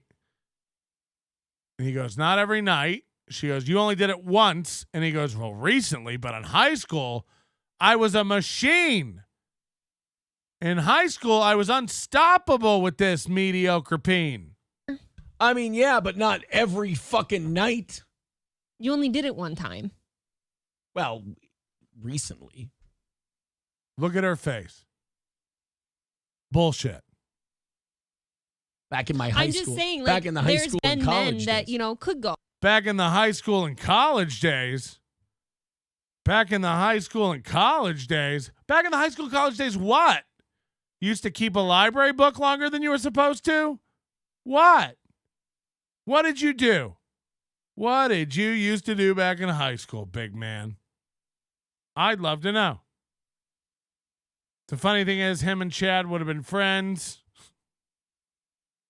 I lasted 45 minutes once in high school, and it was a very real, and his was a very real brag. I know all that info. Bet his old high school friends won't talk to you. Oh, no. Why not? There's got to be one that will. Come on, July. Hook us up. I want to call that printer. July, I missed it if you answered earlier. Is that Henry's printer? Is that confirmed the printer he uses for something? Because I will call him live if that's really his printer. He lost his voice and his manhood and pride in a matter of 48 hours. April needs work too. She seems damaged, but now it seems sad. They called him the thirst quencher in high school. Ugh. Just shots of cum. He's 37 and talking about high school? I'll be the first to admit I never got laid in high school. I didn't lose my virginity till I was 19. I was a nerd. I was a dork. And I made up for it a lot with some of that fucking. I got some of that blue chew. Back in the high school and college days, I was ski bop and bop. Gross. Gross. He trick a bitch with a blue chew. He trick a bitch with a blue chew. I've been married 11 years, never divorced. I've watched my 3 siblings all marry and divorce. I know a dysfunctional relationship when I see it. This is not good. I called it from the beginning. This show shall be the death of their marriage. Over under 5 years. And again, this year, I'd bet within a few months, April shall have a full-time job again. It's going backwards. But April, tell me how Steel Toe do on that pussy. Beat it up, nigga. Catch a charge, extra large and extra hard. Put this pussy right in your face. Swipe your nose like a credit card. Hop on top. I want to ride. I do a kegel while it's inside. Spit in my mouth. Look in my eyes. This pussy is wet. Come take a dive. Tie me up like I'm surprised. Let's role play. I'll wear a disguise. I want you to park that big Mack truck right in this little garage. Make it cream. Make me scream out in public. Make a scene. I don't cook. I don't clean. But let me tell you how I got this ring. Jesus, that's graphic. Oh, but it's like you set me up that way. I didn't know. And then I'm listening to Aaron's show one morning, and he's talking to all of you fine people about how he fucked me on a boner pill, and I couldn't have felt more betrayed. I was like, you need a boner pill to have sex with me? I didn't realize this was Holy such shit. a problem. Jesus Christ. It really felt almost insulting, like I wasn't sexy enough for you to want to have sex with. You would think that the guy, yeah, I fucked her up. You would think that a guy would get a thank you, but you did that night. Laughing Lion says it's like you're lying on your resume. I love this idea. I love this idea that you got tricked and you're unhappy. Like fucking, I haven't heard any complaining. Thank you very much. That's not the point, and I don't ever bring this up. You just brought up the Eroxin. April ain't complaining about the dick and she's getting. Thank you very much. Right, but when a girl hears that the guy needed a boner pill to have sex with you, that does on some level make her, as a female, be like, I don't know what the fuck's wrong with me. It's not need. I wanted to. You never told me about it, though. You told the chat. Oh, my God. These women are just cock horse. Okay, if you can't see it my way, that's fine. Laughing Lion says it's like lying on your resume, Aaron. Yes. Yeah, Alex Nerio, see, the way April's portraying this is kind of bullshit. He goes, April Why? thought you were good at sex. I'm very good at sex. No, that's not how I'm not portraying it as bullshit. I'm like, you were a real sex guy that night. And I'm like, I've always been a sex guy. Aaron, there is a difference between normal sex guy and that sex guy. Quit being So you want me insecure. to be a crazy... Quit being so insecure. If you know Aaron like I know Aaron, you know he's spiraling in his head right now. You know he's like, shut the fuck up. He already called her a cock whore. It's like, you're the one who took the pill and wanted to fuck all night. How is she the cock whore? Because everybody before you dicked her better and you needed a pill to reach that level. And since then it's dropped off. And then he goes, I'm good at sex. And she goes, no, you know the difference between what you were that night and normal. And then she told him to stop being so insecure. We got to watch this through, and then we got to go back and we got to watch it through zoomed in on Aaron's face, because you see every little microaggression and panic and insecurity come through. And it's fabulous. Unhappy. Like, fucking, I haven't heard any complaining. Thank you very much. Look at the body language. Look at the body language and tell me this is a confident man who knows how to wield a meat sword. Look at him. Look at him. He's hugging himself so tight with cope that his man's ear is bunching up. You can actually see the fabric of the thing, whatever it is that he wears, I don't know. But whatever it is there. You can see it bunching up. He's hugging himself so tight. This right here is pulled, tight as fuck. And then all this is just bunching because he's almost forcing it together like fake cleavage. He almost has cleavage right here from forcing this together. So this is a guy who's uncomfortable as fuck and would like her to stop. It's great. It's really, really great. Not the point, and I don't ever bring this up. You just brought up the eroxin. Whoa. So this is very real. This is very real. April ain't complaining about the dicking she's getting. Thank you very much. Right. So now he's got to flex again, just so you know, I do put it down. And she's like, That's not a sound you want to hear after you brag about how good you are at sex. You don't want to hear your girl go, But when a girl hears that the guy needed a boner pill to have sex with you, that does on some level make her, as a female, be like, I don't know what the fuck's wrong with me. It's not need. I wanted to. You never told me about it, though. You told the chat. Oh, my God. These women are just cock whores. like, this is not a good look. Like, Okay, if you can't see it my way, that's fine. Laughing Lion says it's like lying on your resume, Aaron. and she's hugging herself now. This is a whole uncomfortable family at this point. Yes. Yeah, Alex Nerio, see, the way April's portraying this is kind of bullshit. He goes, April Why? thought you were good at sex. I'm very good at sex. No, that's not how I'm not portraying it as bullshit. I'm like, Ooh. Dr. Pepper. First thing in the morning, 20-ounce bottle of Dr. Pepper. All right. you were a real sex guy that night. And I'm like, I've always been a sex guy. Aaron, there is a difference. He goes, I've always been a sex guy. And she cut him off and said, Aaron, she ain't having it. You ain't no sex guy. By the way, what is a sex guy? You know, Difference between normal sex guy and that sex guy. woo! Look at his face. Look at his fucking face. Holy shit. quit being So you want me insecure. to be a crazy fucking No, I nympho? don't. I was just saying that felt like a lie that, was given to me. I think you're trying to balance the line between keeping your class and not sounding like a crazy cock whore, but also feeling lied to and wanting to express that disappointment. Take a sip. He's such a fucking dick that this is his wife. This is his wife. He's so insecure, he would rather his wife look like a whore than for him to look like he has the normal libido of a 40-year-old, which he does. I'd be shocked if they fuck once a week.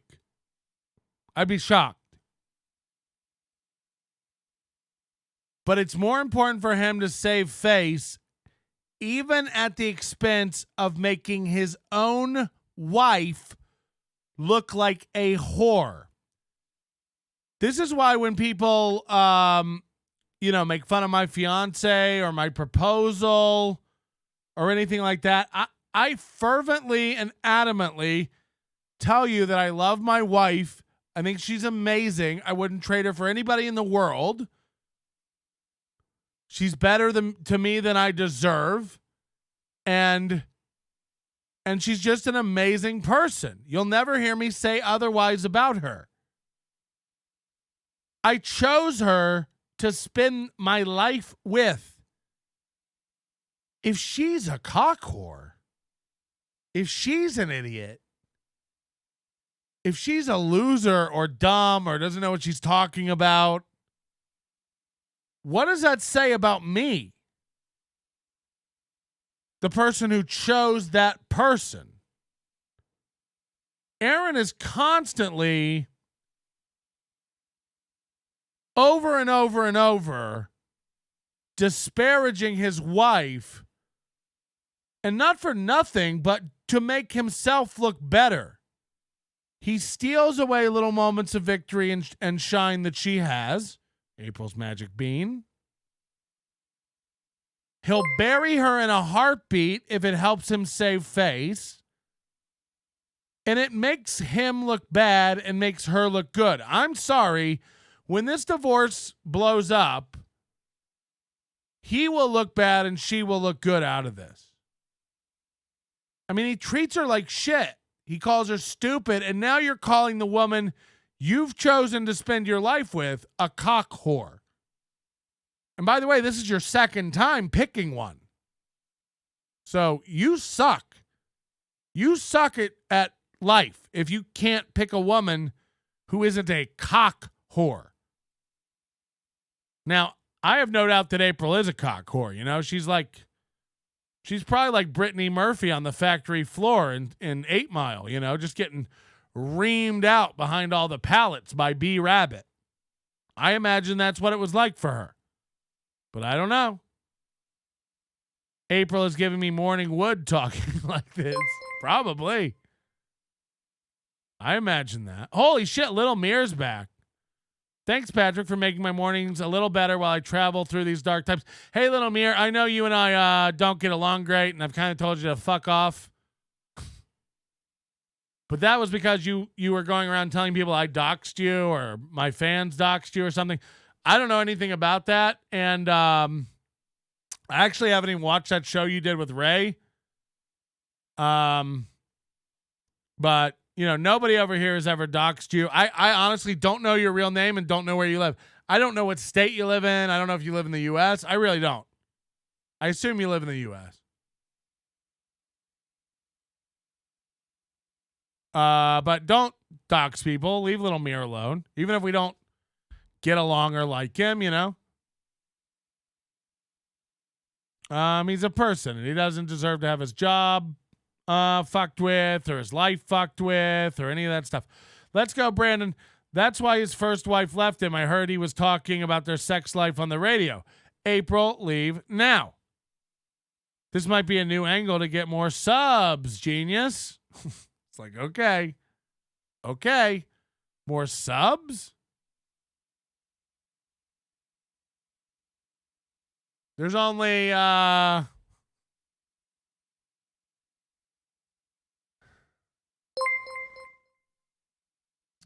one place I go when I want. It's classic summer. When I want more subs, I go to Wawa. It's classic summer. Whoa. It's classic summer. Whoa. It's classic summer. The Wawa Okie Fest. It's classic summer. One more time. It's classic summer. Come on. It's classic summer.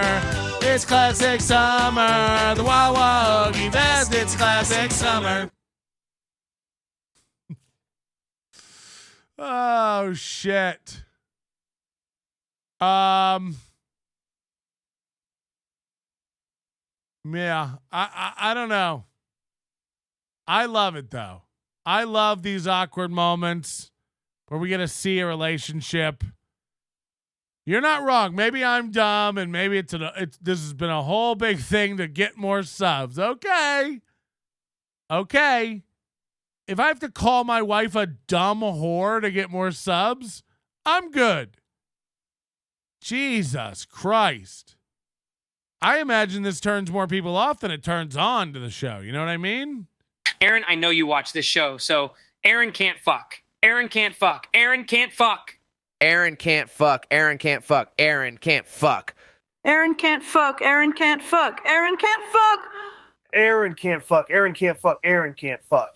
Aaron can't fuck. Aaron can't fuck. Aaron can't fuck. Wow. The verdict's in.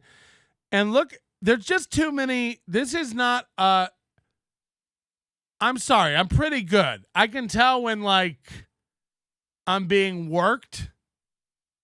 This is not a work. Look at their faces. Look at these. These are genuine. I'm uncomfortable talking about this because it's kind of real on April's side. And this is a genuine panic. Are you doing this right now? I mean, look at him. You think that's fake? You think this is fake? Look at him. Watch him. Made sure that it's hiding. Is it your in case of emergency break glass pill? That's why I hid your Flova Scotia. No, I didn't want to be lied to like that again. That Wow. does seem like lying if the woman doesn't know you're doing that. That shit fucked April up. Am I I wrong? didn't realize. You set somebody up thinking that's just how you have sex. That's pretty weird. You think that it was just normal that I I'll tell you this much. 6 times just go into town? Not for a second. So he's talking to her, but if you notice, he hasn't taken his eyes off the chat. He's worried about how he's coming across. Are people taking this in fun? Are people taking this as a joke? Or do people think I can't fuck? His eyes are glued to that chat. Nannerpuss, nannerpuss. Nannerpuss, nannerpuss. It's all he cares about. How is he being perceived? Yeah, I think that wasn't the case. Well, I've had sex before. Thank you for the compliment that you thought I was. Haven't some you kind ever of had sex animal. all night before? I mean, yeah, but not every fucking night. And now he's hoping she leaves it alone, but she comes back with a bombshell. You only did it one time. Well, back to the chat. Recently. What about high school and college, Aaron? Back in my high school. I'm just saying, back in the high there's school been and college men that, days. I mean, he looks like a high school kid now. What did he look like in high school? We're supposed to believe he was tearing up puss all night? Okay. Could go. But it's like you set me up that way. I didn't know. And then I'm listening to Aaron's show one morning, and he's talking to all of you fine people about how he fucked me on a boner pill, and I couldn't have felt more betrayed. I was like, you need a boner pill to have sex with me? I didn't realize this was Holy such shit. a problem. Jesus Christ. It really felt almost insulting, like I wasn't sexy enough for you to want to have sex with. You would think that the guy, yeah, I fucked her up. Yeah, he never, by the way, he never reassures her. He never says, like, of course you're hot enough to fuck, or of course I'm attracted to you, or he never says that. He's just like, wow, I really fucked you up, huh? Almost like it's a badge of pride. You would think that a guy would get a... Citizen says it's a perfect moment because it shows in the moment that Aaron cares more about the audience's validation than his wife's feelings. Yeah. He'd rather save face even if it's shoving her in front of traffic. He really doesn't care if she looks dumb to the audience. He can't look dumb. He will throw her under the bus every time, and this is an egregious example of that. Thank you, but... You did that night. Laughing Lion says it's like... So he just went into his fetal position here. I mean, again, there's no excuse for this as a man. There's no reason. Watch the minute he does it. Wasn't sexy enough for you to want to have sex with. You would think that the guy, yeah, I fucked her up. You would think. So he's confident now, putting her down. Yeah, I fucked her up. She's crazy. Watch the moment it turns for him. Think that a guy would get a thank you, but you did. So he's still kind of flexing here, but now he's going to go into defensive mode because she's not letting off. What he's doing right here is trying to move on. He's trying to change topics. Watch this. That night. And then she's like, well, you impressed me that night. And then he puts the armor up. Watch. Think that a guy would get a thank you, but he's opening his mouth to go, let's move on. But she's not having it. Watch. And then he folds immediately. You did that night. Laughing. And he goes into this. Whatever this is, it's sad. Whatever this is, oof. Lion says it's like you're lying on your resume. I love this idea. I love this idea that you got tricked and you're unhappy. Like fucking, I haven't heard. You can't hide this kind of stuff. This is involuntary, and he's defensive, protective, and vulnerable right now.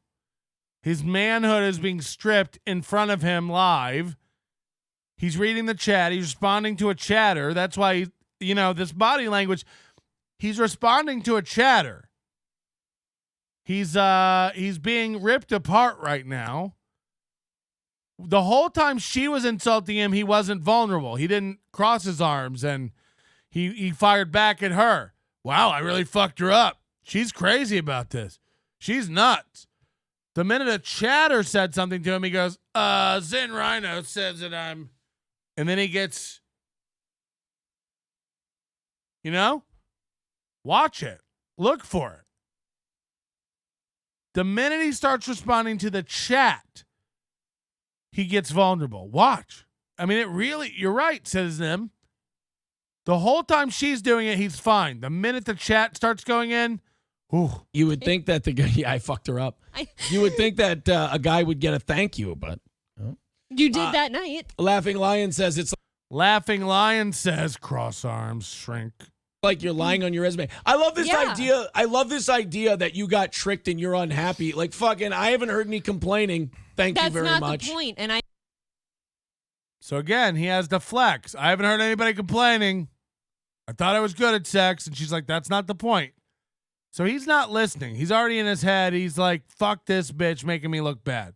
I don't ever bring this up. You just brought up the eroxin. April ain't complaining about the dick and she's getting. Thank you very much. Right, but when a girl hears that the guy needed a boner pill to have sex with you, that does on some level make her, as a female, be like, I don't know what the fuck's wrong with me. It's not need. I wanted to. You never told me about it, though. You told the chat. Oh, my God. These women are just cockhorse. Okay. These women are cockhorse. It doesn't even make sense, that insult. You took a pill to fuck her more.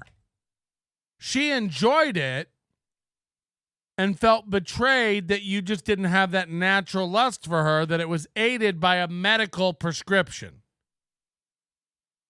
And because of your insecurity, you call her a cock whore. And that's your wife.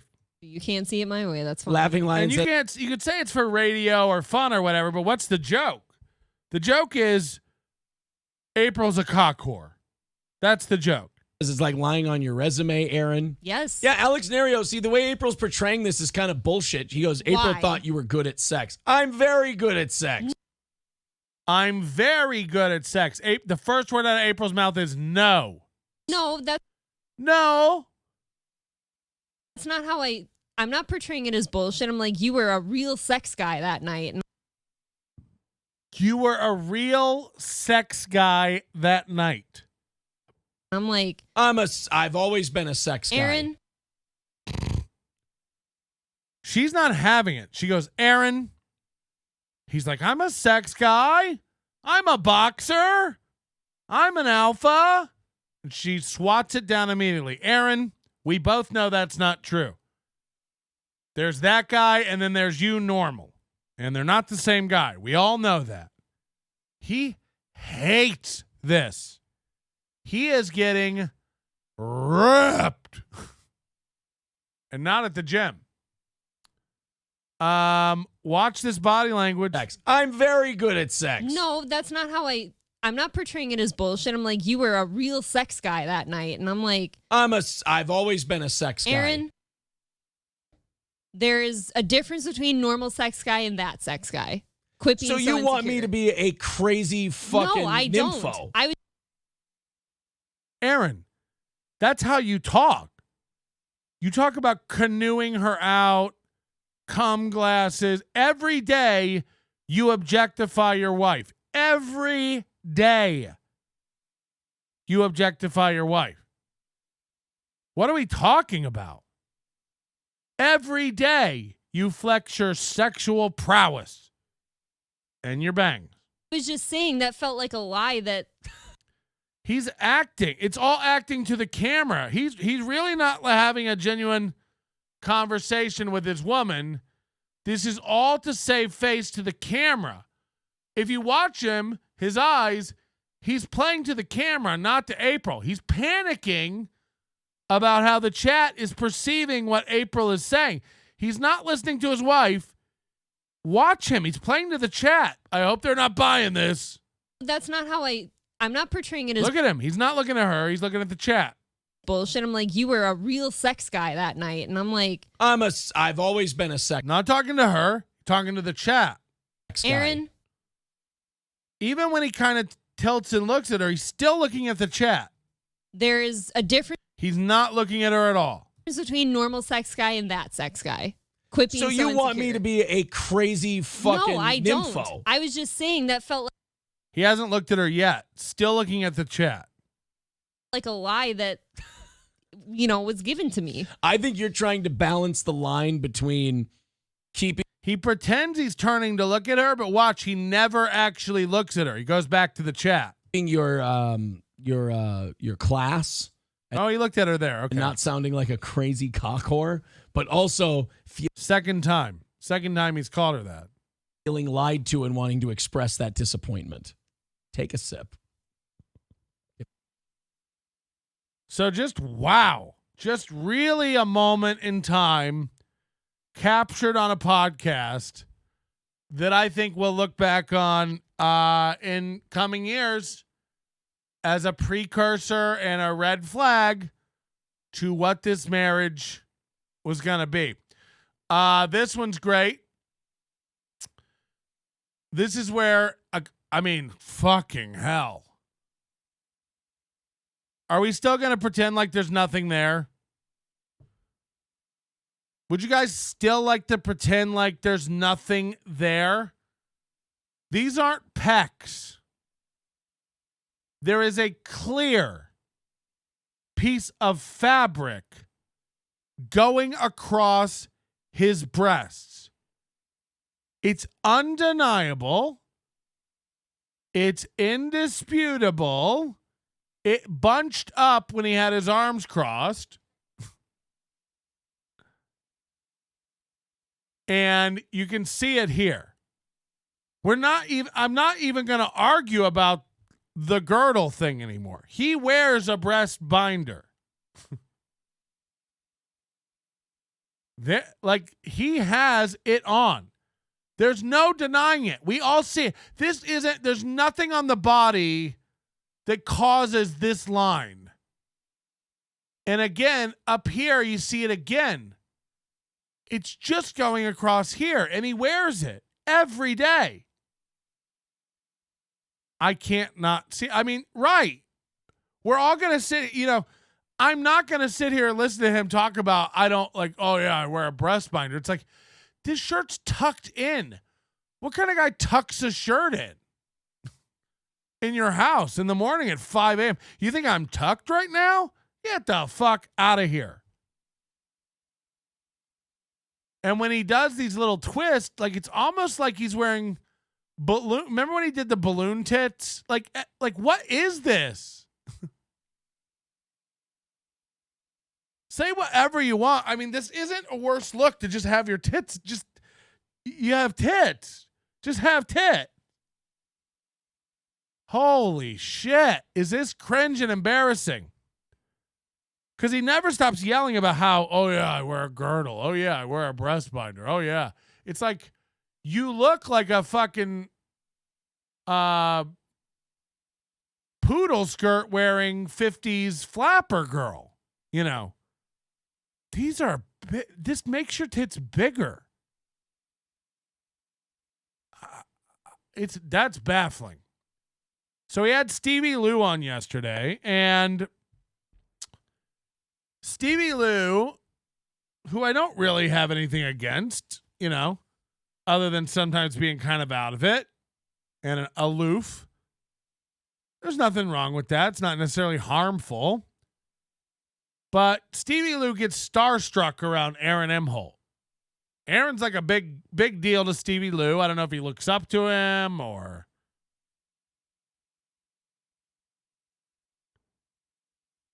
whatever. But Stevie goes on this show and makes a couple $100 and gets 1,000 eyeballs on him. He gets almost like nervous stage jitters, And Aaron starts talking his normal Aaron, I invented everything nonsense. And what we're about to see is Aaron almost in a roundabout way trying to tell you he invented memberships for support for podcasts.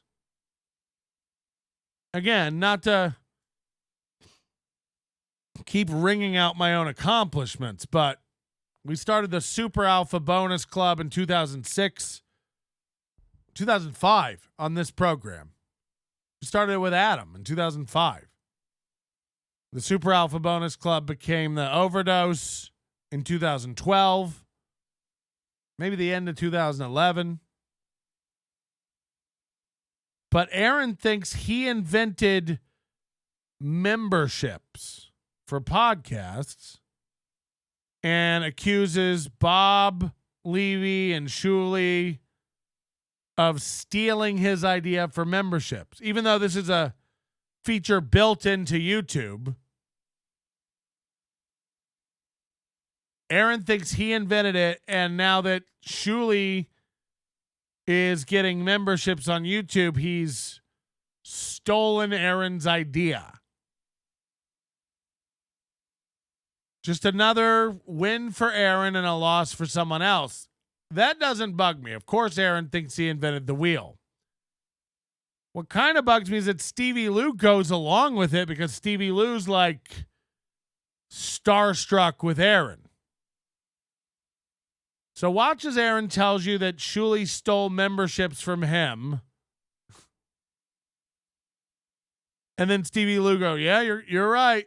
You're right. You invented memberships. It's very, very sad. Here we go. Get it. And the members thing, it's interesting that you bring that up because I did notice that once we started pushing gifted memberships and we had our members only show, I noticed that the Shuleys of the world started moving more towards memberships and away from Patreon and all that. A lot of people doing a lot of members only content after, just like, the BS show was a weekly podcast. And then I start talking to Bob Levy and Shuley and how much they like the show we're doing. And then all of a sudden they're a daily morning show. That's amazing. I can't believe that where would they get such an idea? from Melton in the morning. That's where they got the idea. They said it. You know, Melton started doing the mornings. We started doing the mornings. Anyway. Hey, we all take inspiration from each other, but you're right. You do have you got the right foot forward, bud, and that's why you are doing so well. So that's Stevie Lou, complete cuck to Aaron.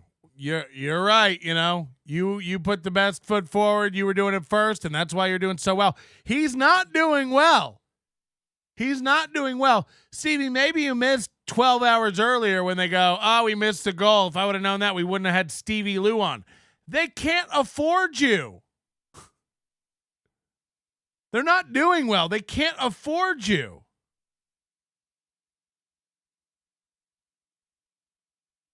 So Aaron, look, I mean, talk about having your head stuck so far up your ass you can't see anything. Aaron, for all the babbling he likes to do about we're not part of this world, these are bottom feeders, he covers Shuli and Bob and MLC and Chad. And he thinks that that's like the whole world. He thinks that's like all what YouTube is.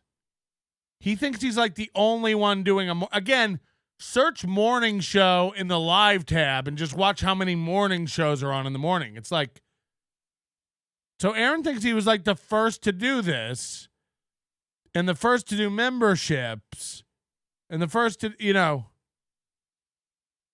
it's such a fucking delusion. And for Stevie Lou to co-sign his delusion with, yeah, you're right, that's why you're killing it. It's like, oh, honey. So I thought that was really funny. Stevie Lou telling him that he invented memberships and morning shows. That was a hoot.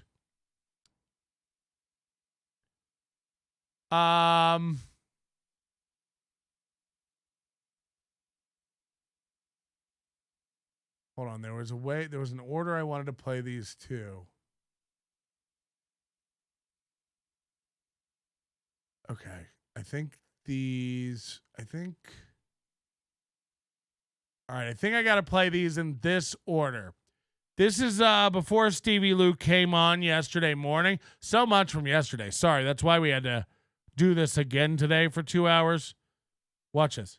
What's with the trend in these smaller podcasts and having this attitude of I can only do again with the hugging himself. Subscriber only chat. From now on, I'm only doing members chat or I'm doing subscriber chat. It's like, what a... So a couple things here. Number one, again, I know he's talking about us because we're the ones who do subscriber only chat sometimes and member only chat sometimes. Kevin doesn't do that. I don't think Shuli does that. He loves talking about NLO and going, what's with these smaller podcasts? It's like, bitch, we're all smaller podcasts. You know what I mean? Like, you'll never have the same number of downloads Serial had in 2014. You'll never hit that. Smaller podcasts, bitch, you're in it. Second of all, I will pass you. It's a goal now. It's happening. In less than a year, I will lap you, motherfucker. Watch. I'm going to do it having fun and not even really trying. Watch me burn you to the ground. Watch that dumb, scrimpy wife of yours take out the trash one day and never come back. What's with these smaller podcasts? It's like, bitch, my chat's members only, and it gets more activity than yours when it's wide open. You know why? No one's banned over here. What's with the subscriber only chat? I want to get more subscribers. It's free. Hit subscribe, then you can chat. What's with the members only chat? I want to get more members. It's $1.99. Join up and you can chat. But again, he has to be disingenuous about it all. Listen to the reason he tells you that I do members only or subscriber only chat. A weak ass pussy you've got to be. Like, just ignore the shit in your chat you don't like. You know what I do when the chat gets a little out of hand and it's getting a little wild and they're going off on 18 different tangents? I just click on my next story and I don't look at the chat. Why? So that's great. In these smaller podcasts and having this attitude of, maybe start watching when he crosses his arms. This might be a legit, real telltale sign of lying and coping now. I don't know. You know, he develops habits sometimes not on purpose and involuntarily. So, like, when he goes into this arms crossed thing now, we're going to start paying attention. Almost use that as a signal that what he's about to say is horseshit. So again, I want you to listen to what he does when the chat insults him. He's not a pussy. He doesn't lock down his chat. What's with these tiny podcasts always locking down their chat? Fucking pussies. Listen to him. I can only do subscriber only chat. From now on, I'm only doing members chat or I'm doing subscriber chat. It's like, what a weak ass pussy you've got to be. Like, just ignore the shit in your chat you don't like. You know what I do when the chat gets a little out of hand and it's getting a little wild and they're going off on 18 different tangents? I just click on my next story and I don't look at the chat. Okay. So when the chat gets wild or out of hand, he clicks on the next story and moves on. He just doesn't look at the chat. That's what Aaron does, right? But if you fucking with a bitch, you need to break her ass and shake her ass. That's how we got to do it in the 9-3. Slomo with 499 says, how do you explain the hypocrisy of attacking Chad, then running and hiding when he swung back? Now pseudo-threatening lawsuits. Oh my God, you bought all that shit? Oh. Is literally that's a Chad sentence. I was lying. You bought that? Oh, Shlomo. Thank you for the $5. But Shlomo, I've said this numerous times. I've been very consistent about this. I make fun of people. And open your ears and you hear me. I'll say this one more time because I've tried to explain it and dumb people still don't get it or they're trying not to. I make fun of people. I play their public performances and I make fun of them. When somebody else goes to your children and your family and shit like that, that's when I say, you know what? That's a line I don't cross. That's a personal thing with me. Rape. No one went after his family. No one went after his children. No one went after his ex-wife. Mentioning you have kids isn't going after your kids. Okay? But that's neither here nor there. We all saw him run away from Chad and run back to Chad when Chad was vulnerable. We all saw it. There's no denying that either. We all know that happened. This is kind of an aside here. But watch what happens next. Threats are another thing I don't do. I'm going to wash my hands of it. I'm done. And as far as threatening lawsuits, find one time where I ever threatened a lawsuit. It never happened. That was a line you bought. You bought that line. Got to be smarter than that, Shlomo. I mean, to be able to be tricked by people like that doesn't say a lot about even you, just pal. To be able to see like there's a difference between making some fun of somebody professionally instead of like personal attacks on your. This is another thing all these guys do is like, I think you know the difference between a professional ribbing and a personal attack. It's like you guys all talk about how fat I am and stuff. Is that professional ribbing? What's professional ribbing? What's professional ribbing? Oh, you saying that John Melendez is a bad father because he has a trans kid? Is that pro? Is that pro ribbing? I'm confused. I don't know what's personal and what's pro. But I've never been a pro broadcaster, so I don't really, I guess I'm confused by maybe you and April can explain it all to me. Since you guys are pros. I think you know the difference between pro. It's like, we don't. Because the difference to you is, does it hurt me? You know, this is like Scarica. It's like, whoa, you're coming after me? I'm just a fan. It's like, no, you're not. You're on every show there is promoting your book.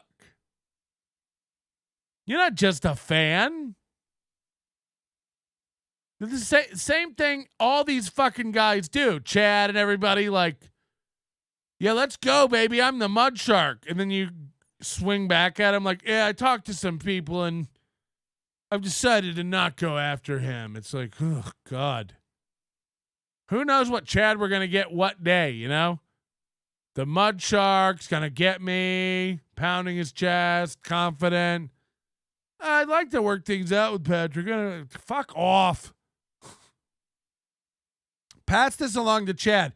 We're never, ever, ever. We are never, ever, ever doing a show together. Come on. Kids and Look, shit. Shlomo, I'm sorry that That's insane. I'm sorry that me tapping out of like mentally ill, psychotic shit bothers you so much and you need me back so much. It's like you are back. You're talking about Bob Levy and Shuley and Kevin Brennan and Chad Zumock and the fat guy. He won't even say my name. That's how you know he's afraid of me the most. He won't even utter my name. He knows the Boomer crew isn't coming after him. He knows Chad is incapable of it. He knows I know how to get a point across. He knows I know how to point out hypocrisy. He knows I know how to make a case. He won't even say my name. But don't forget, when the chat starts spurging out or going crazy or saying things he doesn't like, he just moves on and doesn't read the chat. He does the next story. What kind of pussy locks down their chat to members only or subscribers? What kind of pussy can't just ignore the chat? Ready? I'm not going back to that place. It's a gross place full of gross people. I'm sorry. So yeah, and then I gave him the answer and he still doesn't accept it. Lemmy, I need you and Balls Deep to be better right now. Bounce him. Get rid of him. I answered his question. He didn't listen to me. He didn't pay attention. He's not the kind of guy we want anymore on this show. Just get a little more aggressive there, Lemmy and Balls Deep. This stuff is not hard to understand. Yeah. Get a little more aggressive. Bounce him.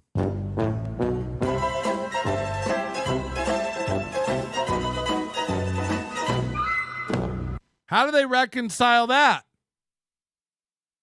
By the way, that was morning to night. These contradictions don't happen over months or days or weeks. Hours. By the way, what's this new trend where everybody's locking down their chat to subscribers and members only? What kind of pussies can't handle opinions in their chat that they don't agree with? When my chat says something I don't agree with, I just move on and ignore the chat. Or does someone super chat you a question that you don't like and then you lose your mind and tell your mods, start doing better, lock it down? Not only is he yelling at the guy, he's yelling at his mods. You guys need to do better. I need you to step up. And I'm sorry, did I hear Little Lemmy is back? Great crew over there. Little Lemmy's back, everybody. The girl who was so broken she had to quit the show for a minute and go figure herself out. You know, he wants to spin it like me locking down my chat to subscribers or members only is because I'm afraid of criticism or I'm a pussy that can't handle when people say things I don't like. To the contrary, my chat is full of people happy to pay $2 to tell me I'm a fucking idiot. Today, you know, we've done members only chat one day this week, today. Every other day, it's open or subscriber only, and subscribing, last time I checked, fucking free. Fucking free. So recalibrate. I don't know what you think's going on, that I'm locked down because I can't handle criticism. Meanwhile, you're booting people left and right. Does not compute.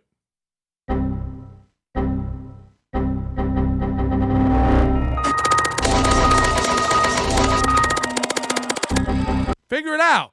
You know, there's too many errors of logic going on. I don't even know what to fucking say.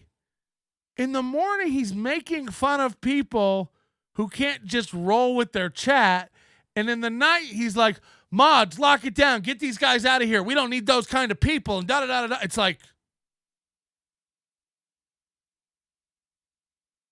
let me tell you something about the Spurgs and the haters and all this stuff.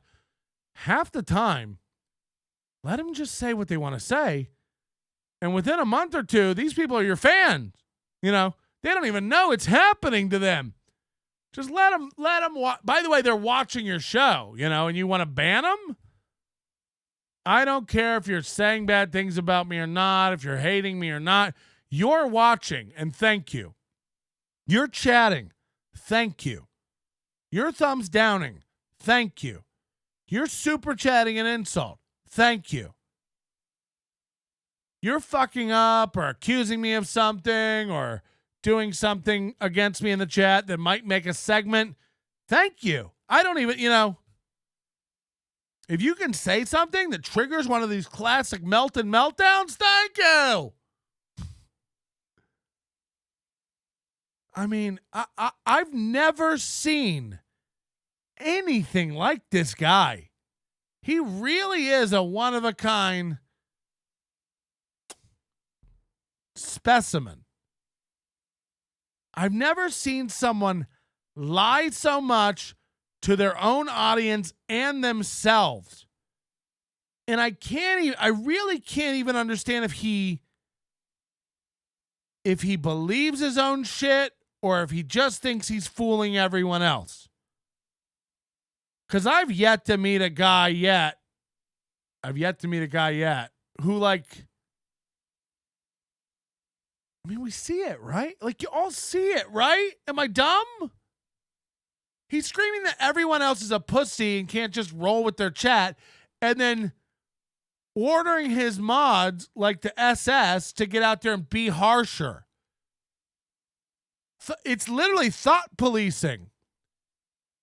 Someone just has a different opinion. I'm sorry, we all watched you run away from Chad, and you still are saying you're running away from Chad. You're still saying it's toxic.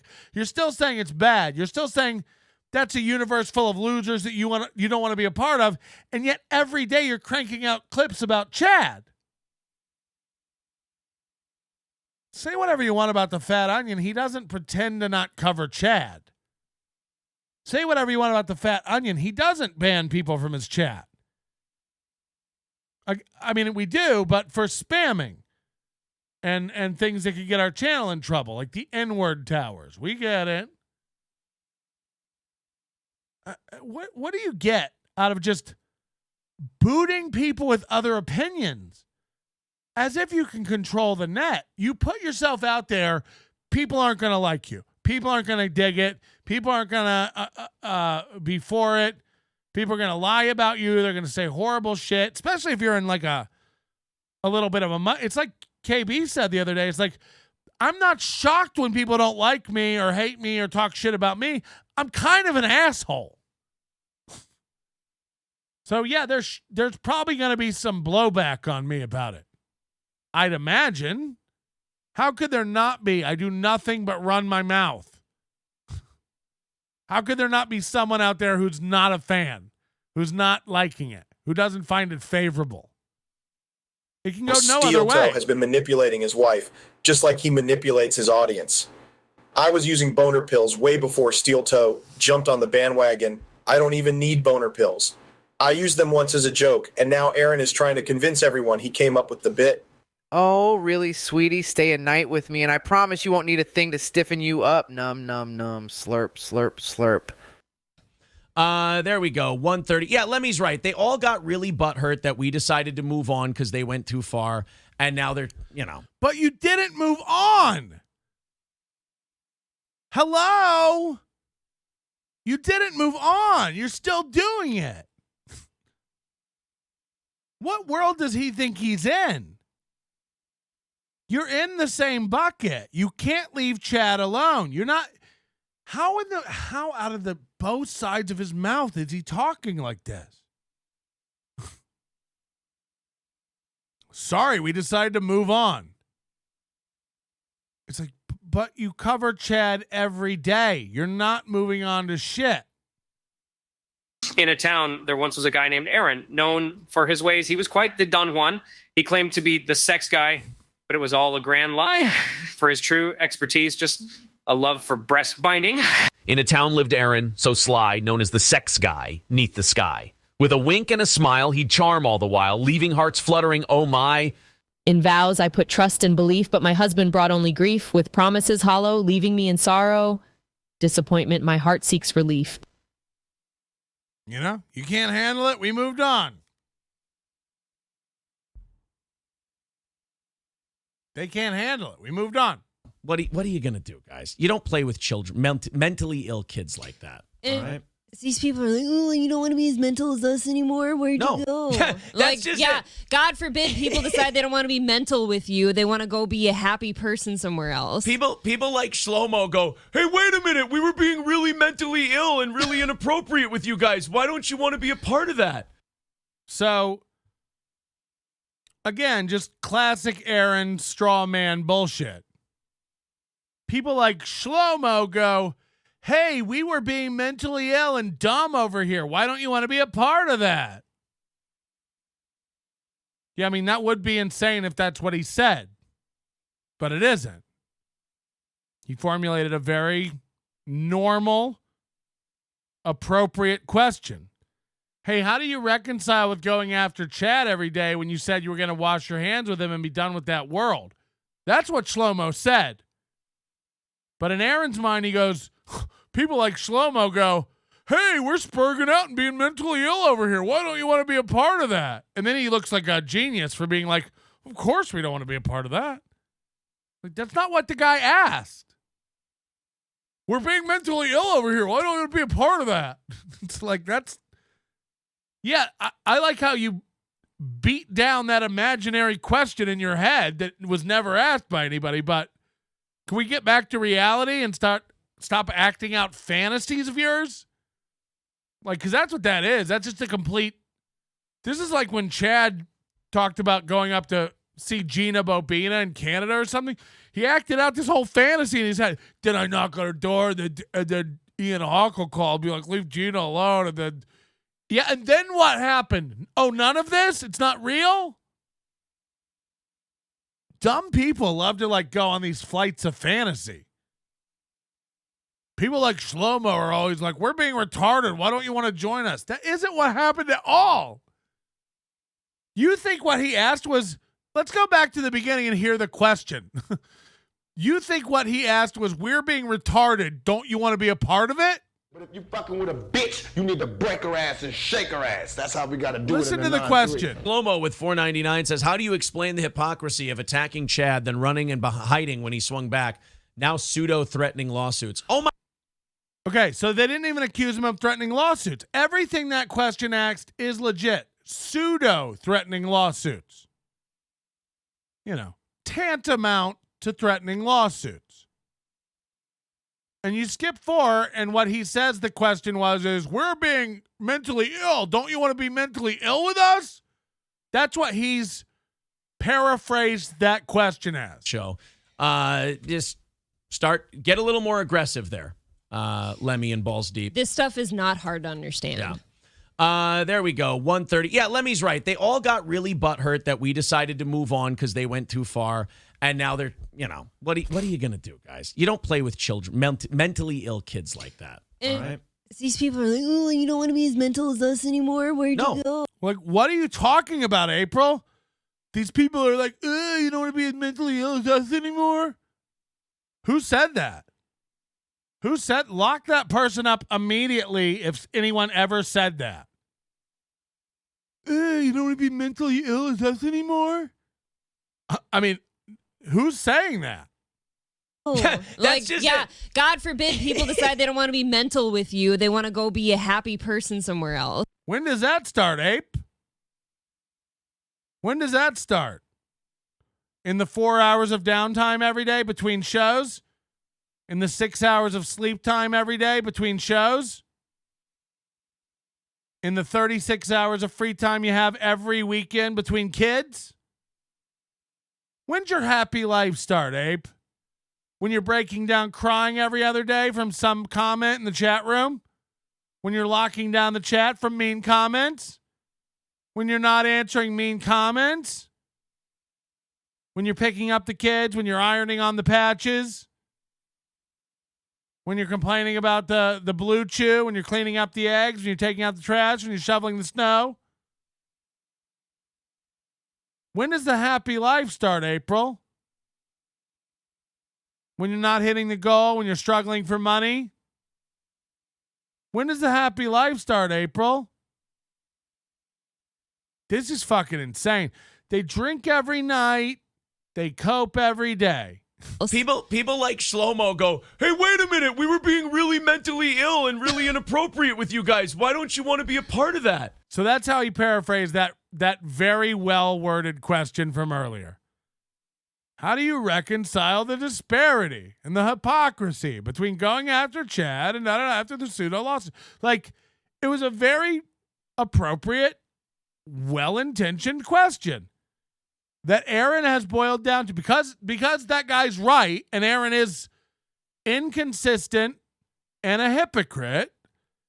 Aaron's having a meltdown about that question and has booted that guy who gave him $5 out of his world. We don't need guys like that. We don't need guys who question things and hold me accountable around here. Boot him. And guys, get more aggressive. If anybody has any sort of outlier opinions around here, get them the fuck out. Principled Uncertainty says, my favorite part of Melton on MLC was the person in the chat room who said Patrick has made everyone mean, even the nice people. That was practically an ad. Who did I make mean? I have nothing but good times on there. I don't like to yell. People make me. That is disgusting. I'd rather not. I mean, but why are you chasing me? Aren't you the one who said that you won and it's a big victory and this and that? I'm sorry. I let you have that. Who? Are you still yelling at Shlomo, the guy who just asked a question? Why are you chasing me? I let you have the victory. I let you have that. He never let Chad. First of all, he's switched off from talking to Shlomo to talking to Chad. And he's still pretending like he gave Chad a victory when he never gave Chad a victory. I mean, this guy's just a lying, weaselly bitch, and now his wife is in on all of it. She co-signs every lying bit of shit that flows out of that toilet mouth of his. Every fucking bit of it. She's just like, yep, that's what happened. It's like, I've never met dumber motherfuckers. I let you have it and said, go ahead and feel that way. And you went, no, it's not enough. Why don't you pay attention? Brown candy, yes, just hide the people. Don't time them out. Yeah. Just hide the people. Don't time them out. What that means is permanently ban. Hide them from the channel. They can no longer comment on anything, chat on anything, super chat on anything. Cool. Way to build a fan base. Yeah, I mean, I'm sorry. They're not happy here. They don't need to be here. Jack says, nice meltdown and cope. Not at all. I want all the people who hate me and criticize me to be here, and I'm going to win you over. That's my challenge. That's the goal. Come for the hate. Stay. We hope you wait. Become a big fan. Trying to bury me again. That doesn't even. Oh, you guys are the ones melting down. I'm really sorry about and it. then it's like we just watch you lie to our face over the course of 2 minutes. We just watch you lie about a guy and kick him out in a panicky tantrum. And then you say he's having the meltdown. I don't even know where to go with this idiot. It's all lies. And once we realize, oh, these aren't the people we thought they were, we decide to leave the party. The people we thought they were, it's a chat room. I don't think any of you are who I thought you were. I don't know you. These people weren't who they thought. Chad Zumock, exactly who I always thought he was. A fucking idiot. Now, look, I can be friends and get along with idiots. It's not Chad's fault he's dumb. You know, not everybody is born with the same base level intelligence.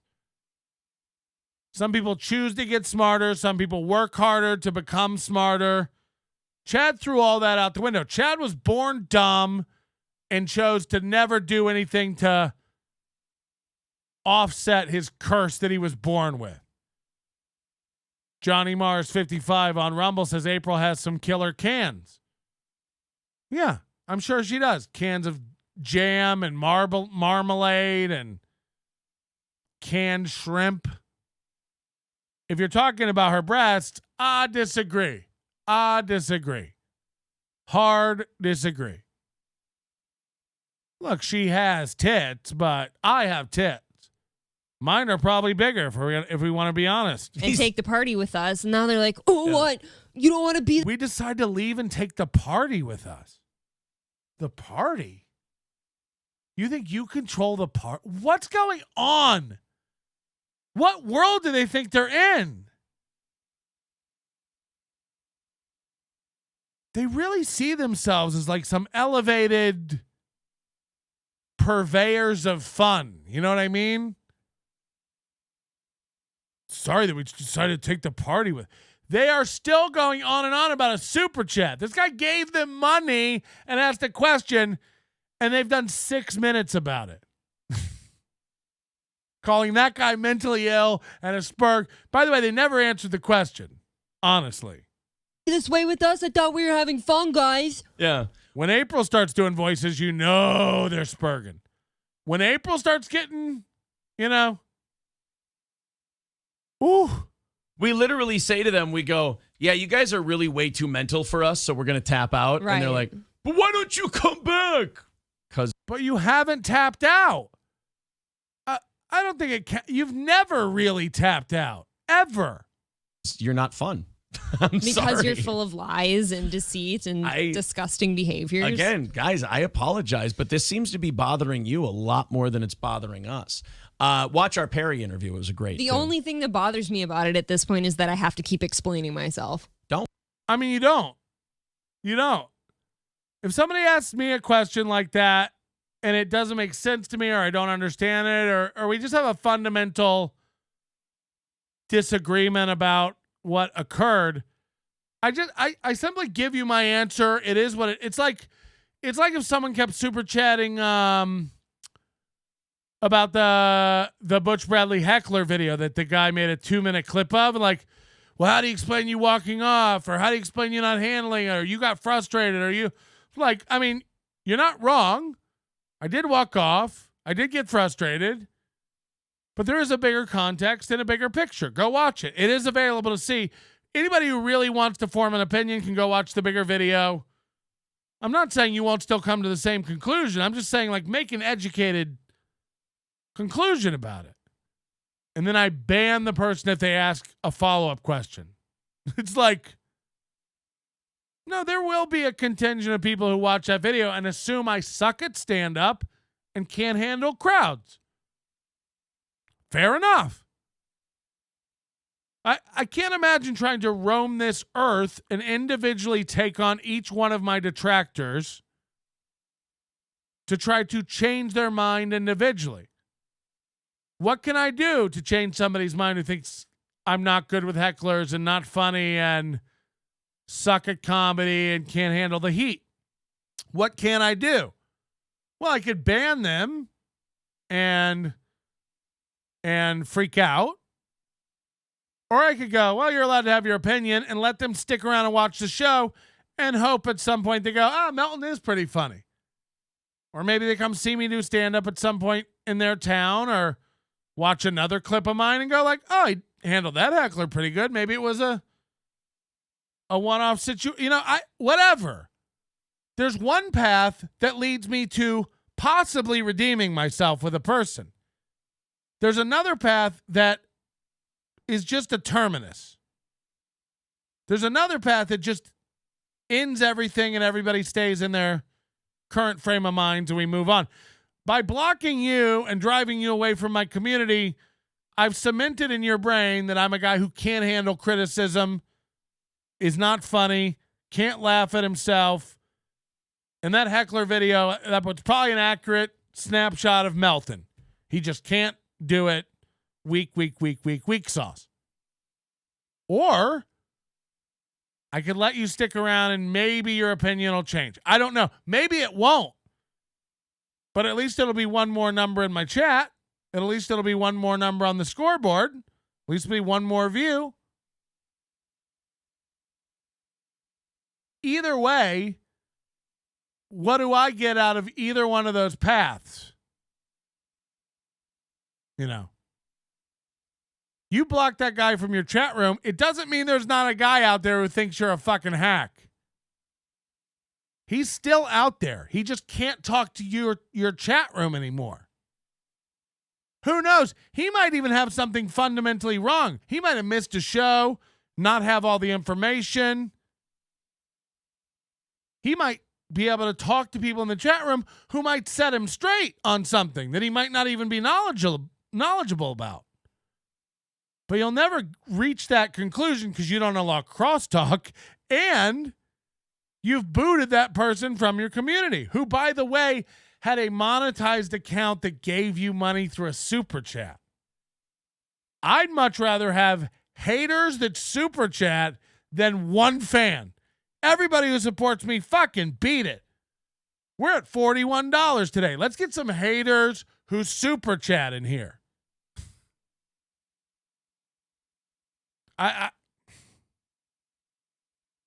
don't understand this world, and I'm trying to figure it out as we go. But I don't see how this professional, and I really think it's because these professional broadcasters, these radio guys, Casey Armstrong, Aaron Imholte, they're so used to not getting feedback unless it's positive, they cannot deal. You know, when you're on the Howard Stern show, you never hear anything bad. You got millions of listeners. Everyone knows your name. And you're not watching a chat room full of the haters. No, like Opie and Anthony, yeah, people on Whackbag would talk shit. But a lot of the guys on the show didn't go read that stuff. It becomes inescapable when it's right in front of your eyes.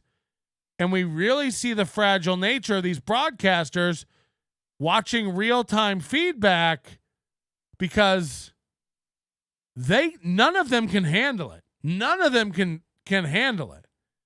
While they wag their fingers and tell you how to do a show. What are you, some kind of pussy? Making your chat subscribers only? Well, subscribing is free. What are you, some kind of pussy? Making your chat members only? I mean, it's $2. And it's only sometimes. I mean, your chat, you claim it's wide open, not members only, not subscribers only, yet if you say anything out of line, you shall be permabanned. Who's got the more restrictive chat? The guy who makes you hit subscribe and then lets you say anything? Or the guy who doesn't make you hit subscribe but will block you immediately with an unfavorable comment about him? Who has the more restrictive chat? The guy who makes you pay $2 to say whatever you want? Or the guy who doesn't make you pay anything but you better get in line and suck his D, which will be hard from the Blue Chew. Don't get mad about it just because he didn't tell you. It's the lack of self-awareness they don't understand. Some people are being laughed at, and those people think they're funny. It's like Chad. It's like it has not clicked for Chad yet that almost everyone is laughing at him. And he keeps doubling down on locale policies. I lie about anything now because you guys just run with it. So I just lie about stuff. It's like, honey.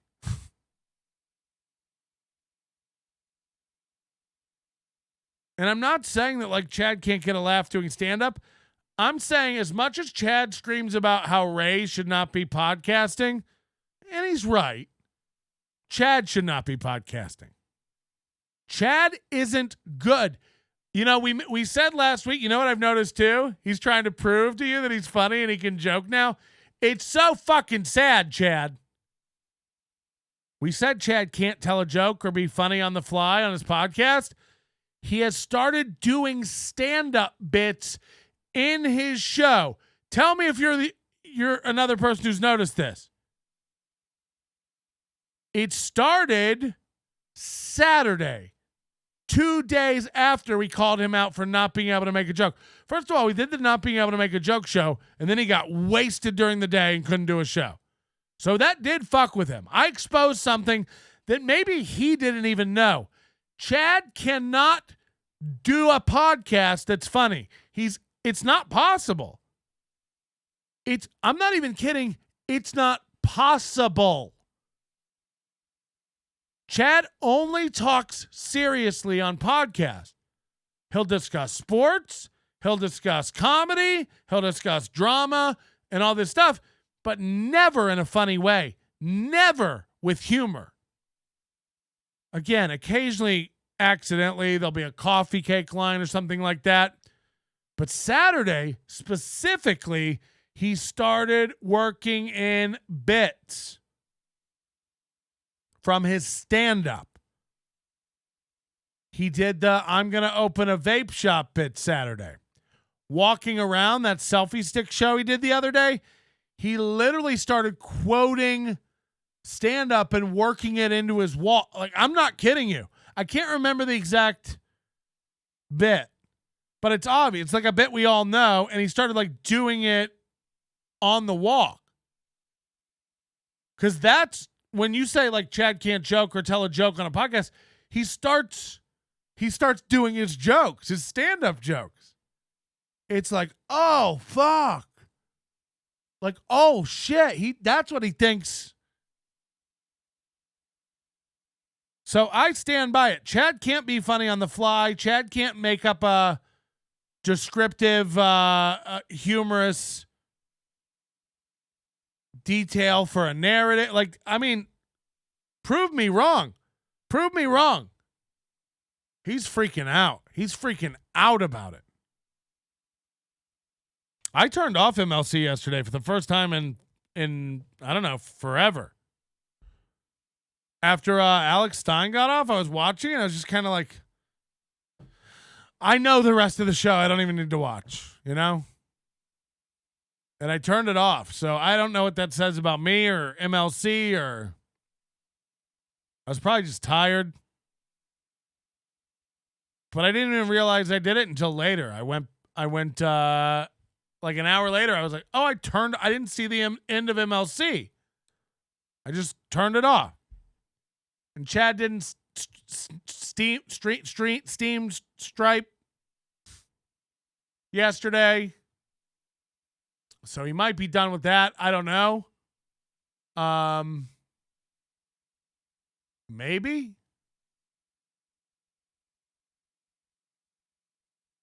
And, you know, I called this last week. I said a listener had told me that they were trying to get Chad to commit to doing the mud shark thing. Chad's the mud shark, become the mud shark. And then he did it. He's like, I'm not Chad, I'm the mud shark. And then it was like, holy fuck, you really can plant a seed in his susceptible little brain and make him do anything.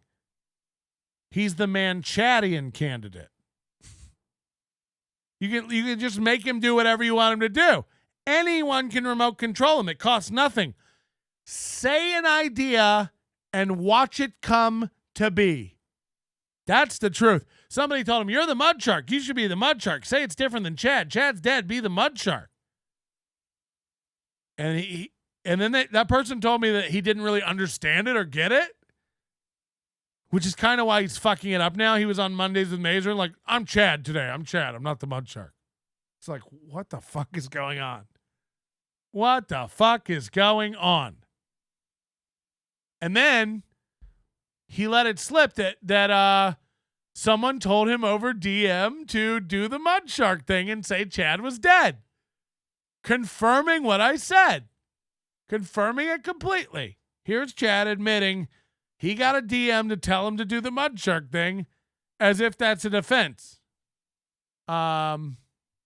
and Mud shark. And it's like, then how did I know you were about to do this whole thing where you're the mud shark and not Chad anymore? Because I got emailed it a week ago. Somebody was trying to get you to do this, and now you're doing it. How are you ahead of me? Yeah, exactly. The script leaked out early, and I knew it was coming before it came. How are you ahead of I got a everyone? DM. He gets every I have to. I got a DM. Right. I got a DM. He got a DM that said, you should say you're the mud shark and not Chad. And by the way, that's his defense for doing it. He's like, yeah, somebody told me to do it. Holy shit. Holy shit. Chad was doing good until KB struck his channel. He's not. He fucks over everybody. The deal is, like, Chad does fuck over everyone. And it's why I will never reconcile with Chad. There's not a real guy there. Here's the problem. Once you're not a good faith person, there's no point ever even like arguing with. Chad's not he's not a real guy. He's the definition of arrested development. He like he's not done. He doesn't know how to. It's like steel toe. It's like you're not even being honest with yourself. So how could you be honest with me? You know, Chad until Chad grows up and owns his own mistakes and problems, I shall not invest one more moment into assisting Chad, helping Chad, doing something for Chad, telling Chad how to do something. Why would I? He will fuck me over tomorrow if he can. He will. I'll spend an hour helping a fan buy a MacBook Pro. Somehow all these fans think I'm like their personal shopping assistant now. Several times a day, people reach out to me like, what MacBook to buy? I don't want to be this guy. Do your own research, you know? But also, I'm so nice and genuine, I will spend an hour with somebody to help them choose a computer. I don't know. That's my flaw. I'm broken. The minute you're not being real with me, the minute you're a fake fuck, the minute you lie about me, go around trashing me because of your own shortcomings, we're done. Anyone like, and I understand Chad has fan. Like, look, at the core of it, I am a fan of Chad. I like to watch Chad. I like to watch Chad watch MLC. It's not because of the reason Chad thinks that he's a once in a generation talent. He's a bumbling boob, and I can't wait to see what he fucks up next. I can't wait to see what friend turns on him next. That is why I watch Chad. And if you're honest, it's why you watch him too. If you're honest, it's partly because of the train wreck. No one's ever gone, Chad dismantled that guy. Chad took that guy apart.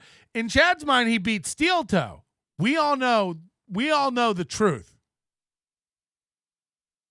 Steel Toe's pretending Chad beat Steel Toe because Steel Toe doesn't want to say my name. So Chad pretends like he beat Steel Toe. We all know Chad's done almost nothing to Steel Toe. Now, Steel Toe might be a giant pussy. Chad mentioned Ashley LaRue or his children, and that panicked him, and that was part of it. 100%. 100%. Something clearly happened that Steel Toe didn't like that Chad did about the parents and the kids. So, at the very least, Chad has an assist.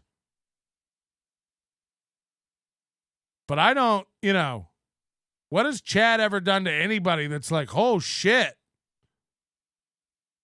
Nothing I know of. And by the way, what have I ever done to anybody that's like, oh fuck? Nothing.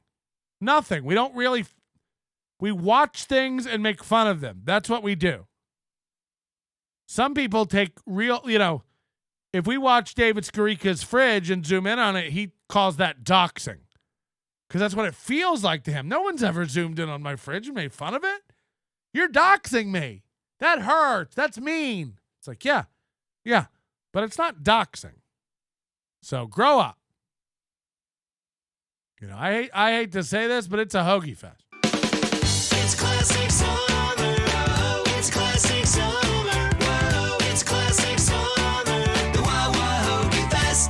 classic summer. It's classic summer. Hold on, what did It's classic shit. summer. Oh shit. It's classic. Hold on, Colt C's going off on me, I think. What's happening? Colt C says the rewrite. This is like being at the therapist office. Hold on, what just happened? I thought Colt C was going off on me. This is like being at the therapist office with them. Oh, I think that's about Steel Toe. I'm way behind. Give me a second. I don't know how I got so far fucking behind in the chat. I'll get your super chats in a minute. Apparently there were some super chats. Holy shit, I'm so far behind in the chat. Jesus. I saw Colt say that the rewrite of history today is insane. But is that about me? Because if I'm rewriting some history, I want to be called out on it. I like to be challenged, so. Please tell me what I did wrong, Colt. I know you don't let me do shit. So please call me out. Fucking hell, I gotta catch up here. Because as much as I don't think Colt C likes me, but as much as he doesn't like me, I don't think he's like a completely out of it guy or anything. How did he fuck you over, Patrick? I mean, look, dude, really? Really? I'll make a detailed post because it's not just one thing. And I don't want to, I'll forget something and rehash it. But it's like, let's not say that I didn't give Chad chances and stick with him longer than other people. I would guarantee we agree on that point.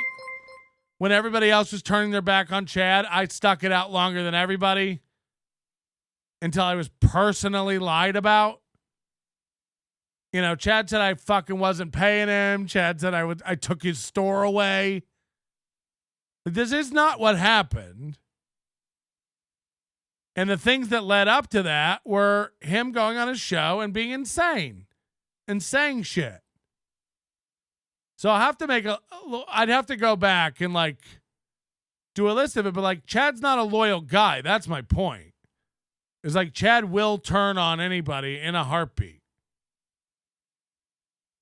I can't even, because the private messages are insane. And Chad is very good at manipulating people. He's very good at the push-pull. I think Florentine falls for this a lot. Chad's very good at the like attacking someone, pulling back and playing a victim, and then making, small little overtures to mend the friendship. I mean, he's tried it 4 times with me since we had a falling out. He's good on MLC. He's great on MLC. He's the best third mic. Patrick shit on MLC. It's not even because of his talent. It's just to get even with me. It's just a piling on. Then back again, Patrick smashed it on MLC. He was great. He's a better third mic than me. Like, he does this. I'd like to mend things to get the merch store back. It's just like last week was fuck his merch store. I don't want to be in the merch store. It's like he is a manipulator at the base level.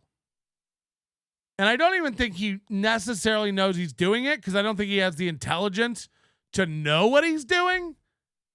But it's worked for him for so long that it's a technique that he's adopted that he gets to do anything he wants to anybody and people take him back. I have 2 or 3 friends like this where they get to do whatever they want because they're kind of labeled a fuck up. It's kind of known, there's an overarching theme of their whole existence that they're a fuck up who keeps fucking up. And we're supposed to, as functioning members of society with integrity, we're supposed to carry the water for them. We're supposed to keep forgiving them and helping them, even though they will fuck you over again. Yesterday, Chad doxed the fucking potato. Like, at some point, it becomes not even about what Chad's done to me personally. Look, there's nothing like super egregious where I'm like, that was the last straw. I watched it all coming, and if you go back and listen to the shows, I go, I'm going to step away from Chad. I'll still do his merch store and all this stuff, but I'm going to step away from Chad. And then that's when the tension started. And then he started running his mouth and shitting all over me. And then a week went by, and then I pulled the store because he was telling people I wasn't paying him, and I took his, you know. It adds up. And then, since then, the stuff I've seen about, he's saying that like my wife is underaged, going after the potato. Yesterday, he doxed the potato. He did the whole thing that I'm going to dox the potato. I'm going to dox the potato. Then he did the show. I'm not going to dox the potato. It's all just a joke. Now he's doxing the potato. He sent the potato an email yesterday, allegedly, that is point blank blackmail. There's no other explanation for it. It's blackmail. It's threats. This is a shitty dude. He's a shitty dude. I don't know if he stole credit cards. I don't really know anything about that. People just, it's in the zeitgeist. It's out there in the ether. It's a rumor. I don't know. I don't know one thing about that. I know that I've never seen someone be robbed so much, be beat up so much, have so many accidents, go to the hospital, be in a car accident. It's like, I've heard of Final Destination, but when does the earth just claim him? At some point, it's you. The same thing I've said all along is like, his thing with Bob is his thing with Bob. His thing with Kevin is his thing with Kevin. Don't forget, even when he was back on MLC recently, he couldn't talk to Kevin. He had to work everything through Bob. Kevin wouldn't even talk to him. This is while he was on the show every day. His thing with Steel Toe is his thing with Steel Toe. His thing with Gino is his thing with Gino. His thing with Chrissy Mayer is his thing with Chrissy Mayer. His thing with Carl from WATP is his thing with Carl from WATP. His thing with me is his thing with me. It's like everyone has a problem with Chad. Everyone, just on their own, independently, came to the conclusion, fuck Chad. I'll put up with criticism. If I'm wrong, I'm wrong. And I'll listen to it. But I don't want to be involved with a guy who will dox you in a heartbeat. He's threatened to dox his own fans. He threatened to dox the potato, then said it wasn't real, and then did it. This is not a guy with integrity. We still don't know what happened with the punch. We'll never know. You'll never be able to take anything he says and believe it. Ever. Ever. Will you ever believe Chad? Will you ever believe Chad? No? Then how can I be his friend? Not that I was his friend before. But it's fucking sad. Are there people out there who think I'm a lying piece of shit? Sure. Is it everyone in the sphere? I mean, who's coming to bat for Chad? Florentine and Godfrey. And I would guarantee you, push come to shove, at least 50% of those people back down. Because they were me. I was ignoring all the hate. I was ignoring all the piling on. I was trying to help get Chad back. I really was, as much as people want to pretend like I wasn't. Every time I said to him, what's the plan? You're just going to snipe MLC forever? While I was saying it was entertaining and that's what I watch, I was saying you got to find something else. You got to do your own thing. I do want the best for him. I hope he finds a way to make money and monetize it. I have several ideas.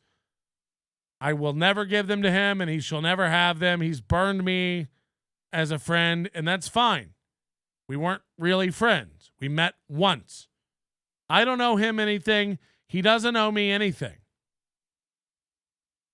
I do hope he finds another path.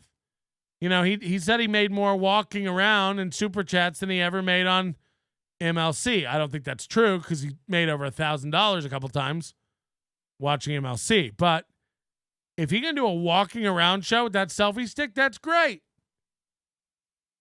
If he wants to go into Outback every day with a selfie stick, that's funny. Maybe he'll find a new thing. And I do hope he does. Nobody deserves to be kicked out of their apartment or homeless or whatever. But it doesn't change what is. Doesn't mean he hasn't worked over a lot of people, made a lot of enemies. Doesn't mean that he just has a reputation for being a fucking lying, manipulating piece of shit.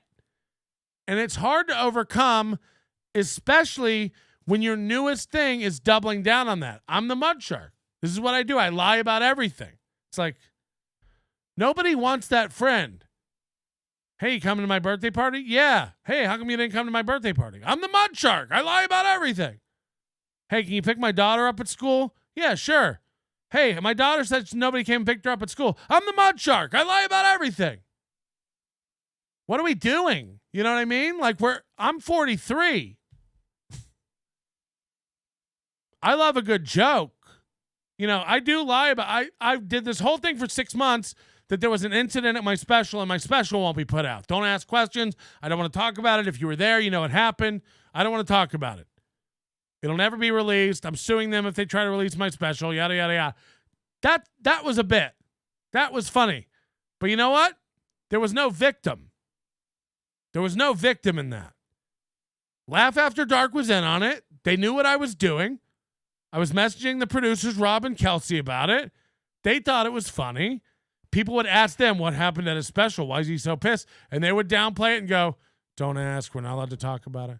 It was funny. And I never said Kumia came to my special and ruined it.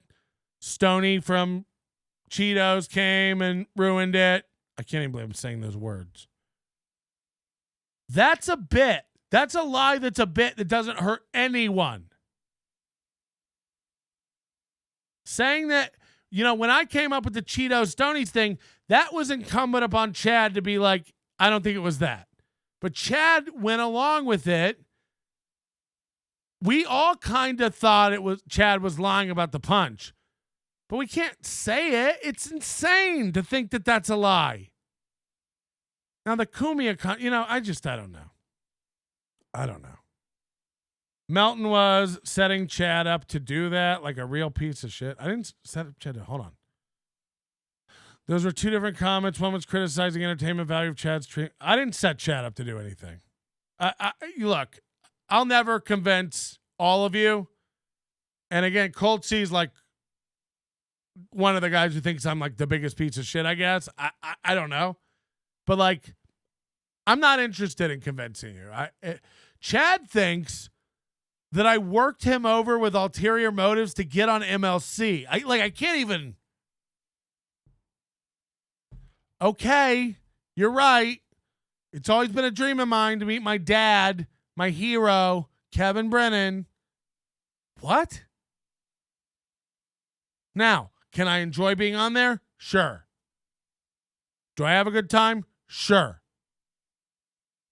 To tell me to try to pretend, and more importantly, to convince yourself to make yourself feel better, that this was a master plan I had to get close to. First of all, when I started this whole thing, I thought we'd be against Chad. I really did.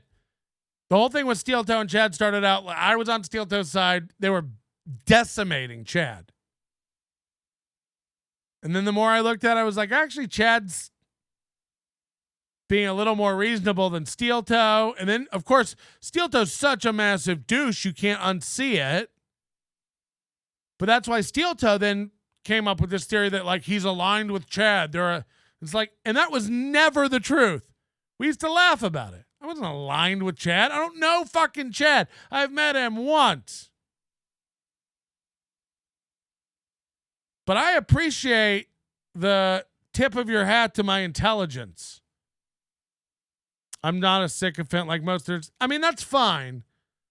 But I also, like, you can't believe that I, like, worked Chad over and had this overarching plan to, like, become friends with Chad, to infiltrate MLC, to be on MLC. Like I'm not kidding you. And you can clip this and send it to KB. It's not an insult to KB and it's not an insult to Bob. I don't give a fuck about Misery Loves Company. It's not my show. I don't give a shit about it. I go on there to represent Patrick Melton and Nobody Likes Onions. That's all. For all my purposes, it's a press tour for me. That's all I can treat it as. If Kevin says you're never coming back on MLC, okay. 3 months ago, I didn't know any of this existed. I don't care. So as much as I do think I'm pretty intelligent, these people are signing these conspiracy theories of like Patrick befriended Chad, so Chad would get him on MLC so that he could kick Chad off MLC and then be on MLC. It's like, yeah, man. And I would have got away with it too if it wasn't for that pesky Colt. Like, I don't even get the fuck out of here with that. It's like saying, some people believe the whole Butch Bradley Paper Serve thing was like an album release scandal timed perfectly to coincide with my album release. Like, I agree. I couldn't have. What a great pop that was last week that we had all that come to a head on the same day and just a fun day of celebration, revealing what the papers were to you, celebrating my album hitting #1. Just a great day. But I wish I was that good. I wish I could coordinate a fireworks show in tandem like that. I can't. I'm going to let you in on a little secret. The whole main reason I didn't want to be on MLC is because of what's happening now. Of course, everyone's going to turn on me and hate me. Have you watched MLC? So, whatever. But I don't trust Chad. I do wish him the best. I hope he surrounds himself with the few remaining smart people who are still trying to help him out. I know he has some good people in his corner, people that I like and I agree with and are fans of this show. Colt C, I don't think Colt C is a piece of shit. I don't think Colt C is an idiot. We disagree on a few things. I don't know. We probably sit down for a beer and figure it out because he seems like a reasonable guy. As much teasing as I did about the hat. We just we don't agree on everything. He's like a Chad ride or die. And fair enough. You're allowed to have ride or dies. And I hope that there are some good people around him who are not just trolling him, because there's a lot of people around him just trolling him. There's a lot of people just making him do stupid shit, a la Perry Caravello. And I do think Chad is more than Perry Caravello. I don't want to fast forward 20 years to Chad sitting in an empty apartment, getting pizza deliveries and opening up sets of skis that he'll never use. You know what I mean? Like that. It's a sad, sad life. So I wish him the best. I wish he'd learn and change, but probably not going to happen. Let's be honest. And, in 10 years, he may be walking around Carrollwood with a stick filming himself and ranting about how KB ruined his life and Melton used him as a stepping stone to get to MLC. I can't make him not believe that. And he's such an insecure, broken guy. He's had a hard life. I get it. We've all had a fucking hard life, though.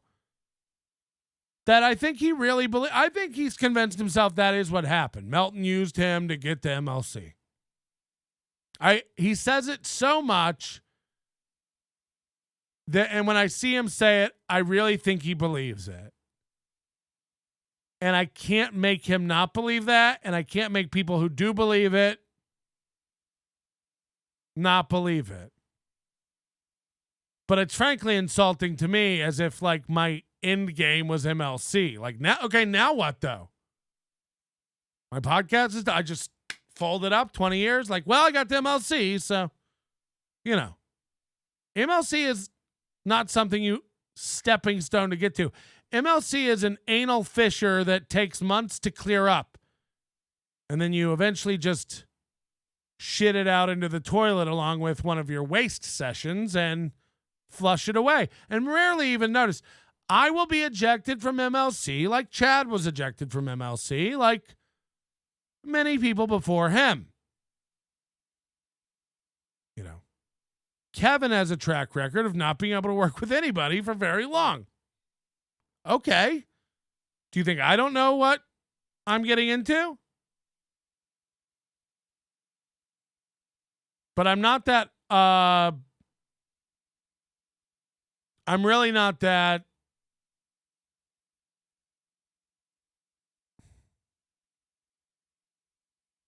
what's the word? You know, not vindictive, because again, Chad thinks this was my plan from the beginning. I guess I'm not that manipulative. I'm not that. I just like, I don't know how to tell anybody that like I never intended to be a regular on MLC. Like I just didn't. I wish I could go like, I fucking played you, dog, from the beginning.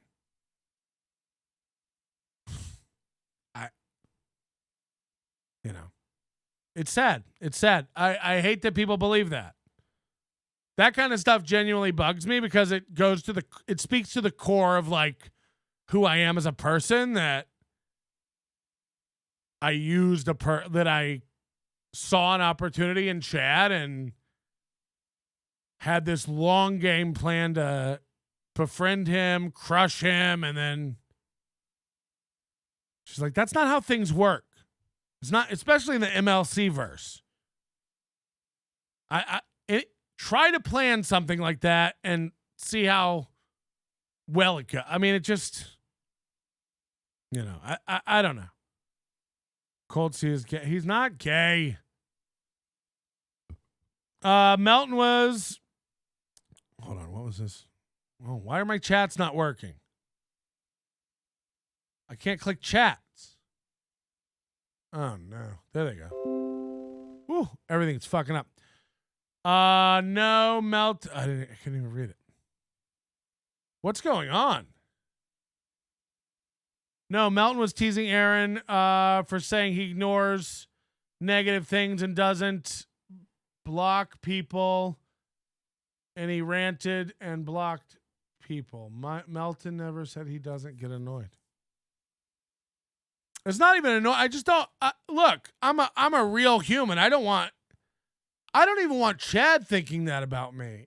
I hate that. I really hate that. And I think he believes it. Melton had ulterior motives. Melton used me to get to MLC. It's like, I know why he has to say that, because it's like he has to convince himself.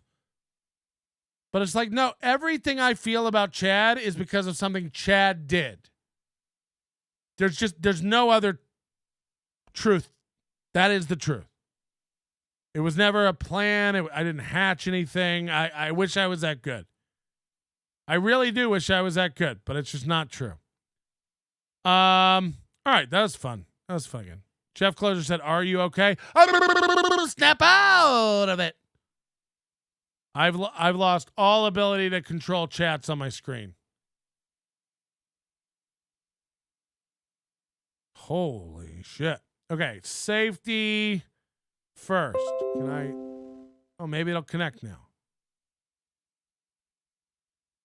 We're having all kinds of tech problems all of a sudden.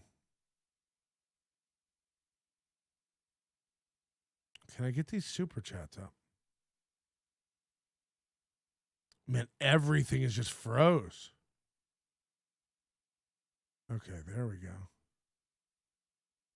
Sorry about that. We rarely have a hiccup like that. I think I just put the whole system to sleep. Where's my mouse? Any male who puts his chat above his wife isn't a real man. Loved your passionate merch talk earlier. What was my passionate merch talk earlier? I don't even remember that. Did I plug my merch today? I can't switch these chats. I'm still here. $2. Dan G, $5. Chad didn't do his show yesterday. He said his computer is in the shop. Yep. These aren't showing up on the screen. Dan G, Chad was doxing Cardiff yesterday because he had a guy from that Saturday comedy show, says he will release more. Yeah, so Cardiff did a show. Oh, hold on. We're offline completely. We're just dropped like a goddamn brick. Reconnecting. So the potato, Cardiff, I guess has come out of his shell, So Cardiff used to needle Chad and do things and poke fun at Chad. And then Chad got all his info, where he works, his real photos, his wife, all the stuff. Said he was going to release it and told Cardiff, never mention my name again. Blackmail. He blackmailed and extorted Cardiff and said, I'll call your work. I'll, basically harass your personal life. And Cardiff kind of went into hiding for a week or two. And I guess when Chad came out and said it's not real, I would never do that. I'm not an idiot. All that kind of stuff. Cardiff resurfaced and started needling Chad again. And after Chad's recent gig this weekend, some people posted reviews about Chad calling people cunts and walking the room and stuff. And the potato reached out through Facebook and got a hold of the people that left those reviews and had them on a show to talk about how Chad bombed and how Chad didn't do well and how bad everything went. And Chad didn't like that. So yesterday, Chad, the guy who said he was going to dox the potato, then said it was all a bit and a joke and he would never dox the potato, sent another threat email to the potato and started releasing information about where the potato works and said more will come. So that's Chad. He's a volatile, inconsistent liar. And I would rather sever ties with an unpredictable idiot like that now so he can never do more damage to me than he can already do. Everything he already knows about me, everything he could release about me, he'll never get any more than that. That's all he has. That's all he could possibly have. He's maxed out. And when he goes around still lying about me, sending him bitch emails and tapping out, and I'm a beta and all this stuff, believe me, I have text messages I could release that would 100% dispel that and make him look like a sad, sad little man. And I have no desire to do that because I don't really make a habit of releasing private text messages unless, again, someone's absolutely just lying about me. Or B, again, Chad's lying about me, but okay, you're right. I'm a beta. My wife's underage. I'm a bitch. I manipulated and schemed and had a grand plan to, bring down Chad and, I'm not even sure. But there's no point in me arguing it.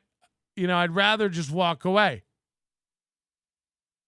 Now, I've always said that doesn't mean I'll never talk about Chad again.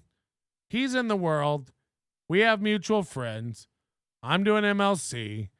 Chad's around. And I'm not good enough, and I'm not going to pretend to be good enough to never talk about him again or mention him or what he does. But I don't even wish, bad things for Steel Toe. This was my advice to Brian and Shayna, who do that couples cast. It's like this will hurt your relationship. It's not that you're not nice. It's not that she's not nice. It's not that you don't have a good relationship. I know what people do. They go like, well, we're a good couple. We're strong. We love each other. It's like, now, trust me, these shows wreck relationships. These shows tear fucking people apart. They make it unbearable because little things happen that one or the other can't get past. Something happens that just can't be moved on from. And it builds and it builds. And then you get moments like we saw with April and Aaron today. And it just builds and builds and builds and builds to a point where you can't even remember the relationship you had before and get it back on track. It's not April and Aaron. It's not Brian and Shanna or whatever her name is.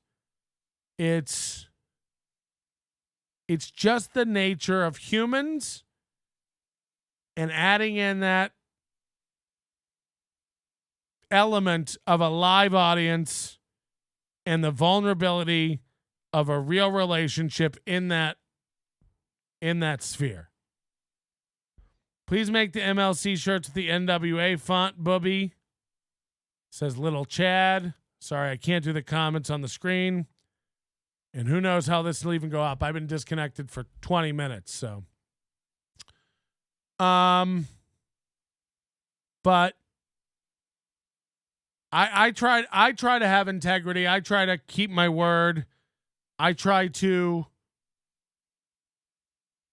want my fans to ever worry that I might get really mad and dox them. I don't want my fans to ever worry that any animosity I have goes anything past one of Melton's meltdowns on the show. Just a classic bit where I rant. That's the end of it. I won't get off the show and then send you a personal email yelling at you. Like, it lives and dies on the show. That is the environment for a rant at a chat member. It shouldn't be real. It shouldn't be heavy.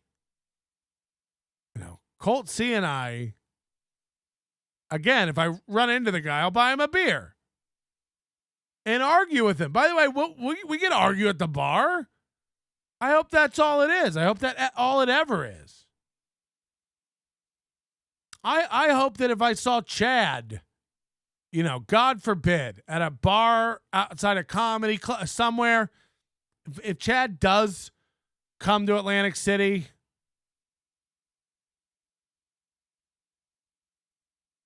he won't. But if he does,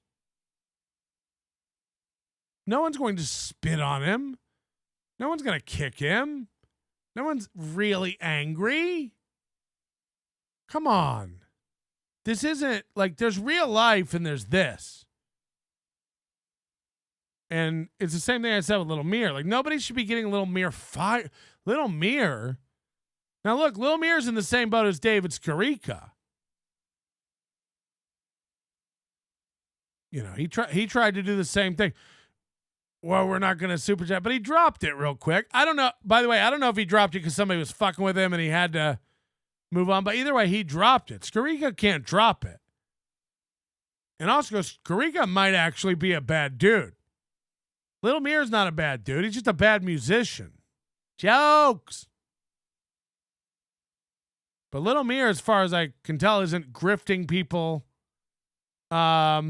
with a financial newsletter that he never does. And never makes come out on the schedule that it was promised.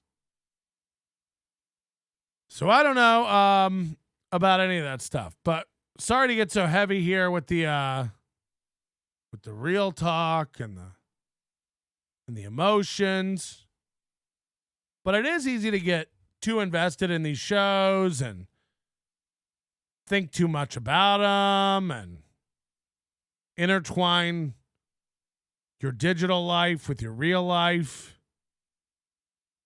Be good to people, man. Be good to people. And I know that's weird coming from me,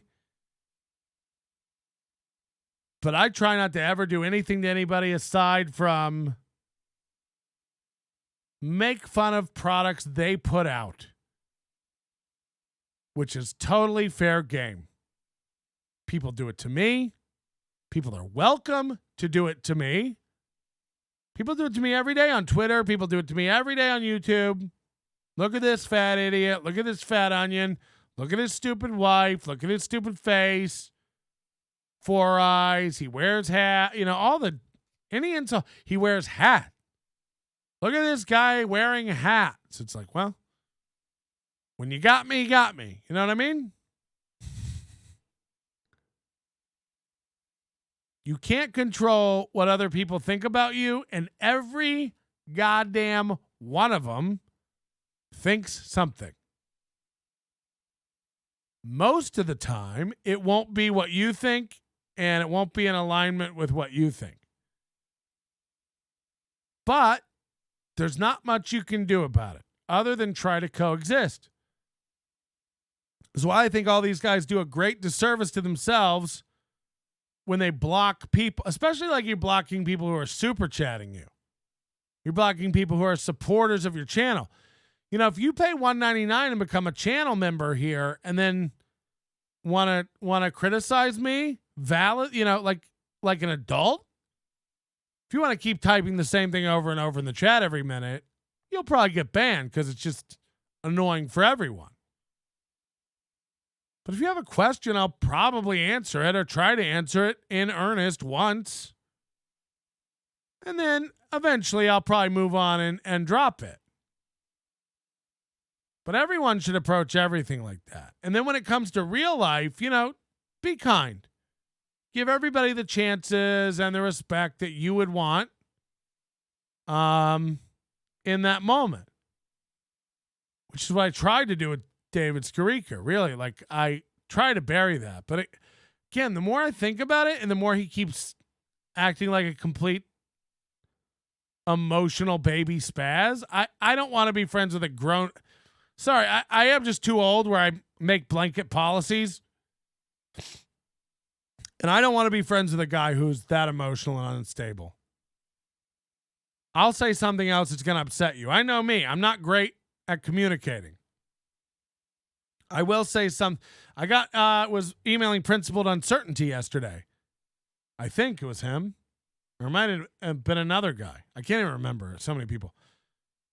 But I had to keep going like, hey, man, just so you know, sorry about the short, curt email this morning. I just woke up and was doing a million things. And he's like, yeah, no problem. I'm not angry or anything. I'm like, yeah, sorry. I got to apologize to everybody because this whole universe is full of giant pussies. And I have to constantly be on the lookout now for people who might come after me because I spoke to them wrong. Like David Scarica. Jesus fucking Christ, right? So, all right, the internet's out, which I don't know what that means for this show. I'll have to get on YouTube, see where it cut out, see where we had problems. Maybe we re-upload this as a members-only version, the full version for fans. I have a feeling it's only 20 or 30 minutes. They got cut off. But either way, I apologize for it. Vegas internet just notoriously shitty. Notoriously shitty. So my apologies for that. We're going to have a show tomorrow. It's going to be great. We got a lot planned. I got stuff I didn't get to today. I think we're done with Steel Toe for a while. I hope. But I have a feeling it's boiling. I have a feeling it's ramping up. There's a reason we're starting to see so many slip-ups and so many, this was in the heart, when we were in the heart of the Steel Toe Wars of 2023 back in March and April. every day there'd be these little slip-ups and little cope moments and stuff. And then it kind of died off because we all kind of got distracted with other things going on and moved on to other stuff. But now it is, I have a feeling more eyeballs are on him. The stuff's ramping up. The heat in the kitchen is getting turned up. The money flowing into the camp over there is down. You know, it takes a month or two for your current finances to catch up on YouTube. Next week, we get our YouTube check, but that's for last month. Nothing I'm doing right now hits my bank account until July. So he's starting to see the lower numbers. The YouTube money trend for him is definitely like this. I think it's like that for all of us. You know, today's Super Chat's $53. I'm getting Corey pay over here today. But you can't think like that. You can't operate like that. If I had a goal of $300 today, I'd be bummed out, and today would be another fail. And by the way, so would yesterday, so would the day before, and so would the day before that. And I rarely make $300 in a day.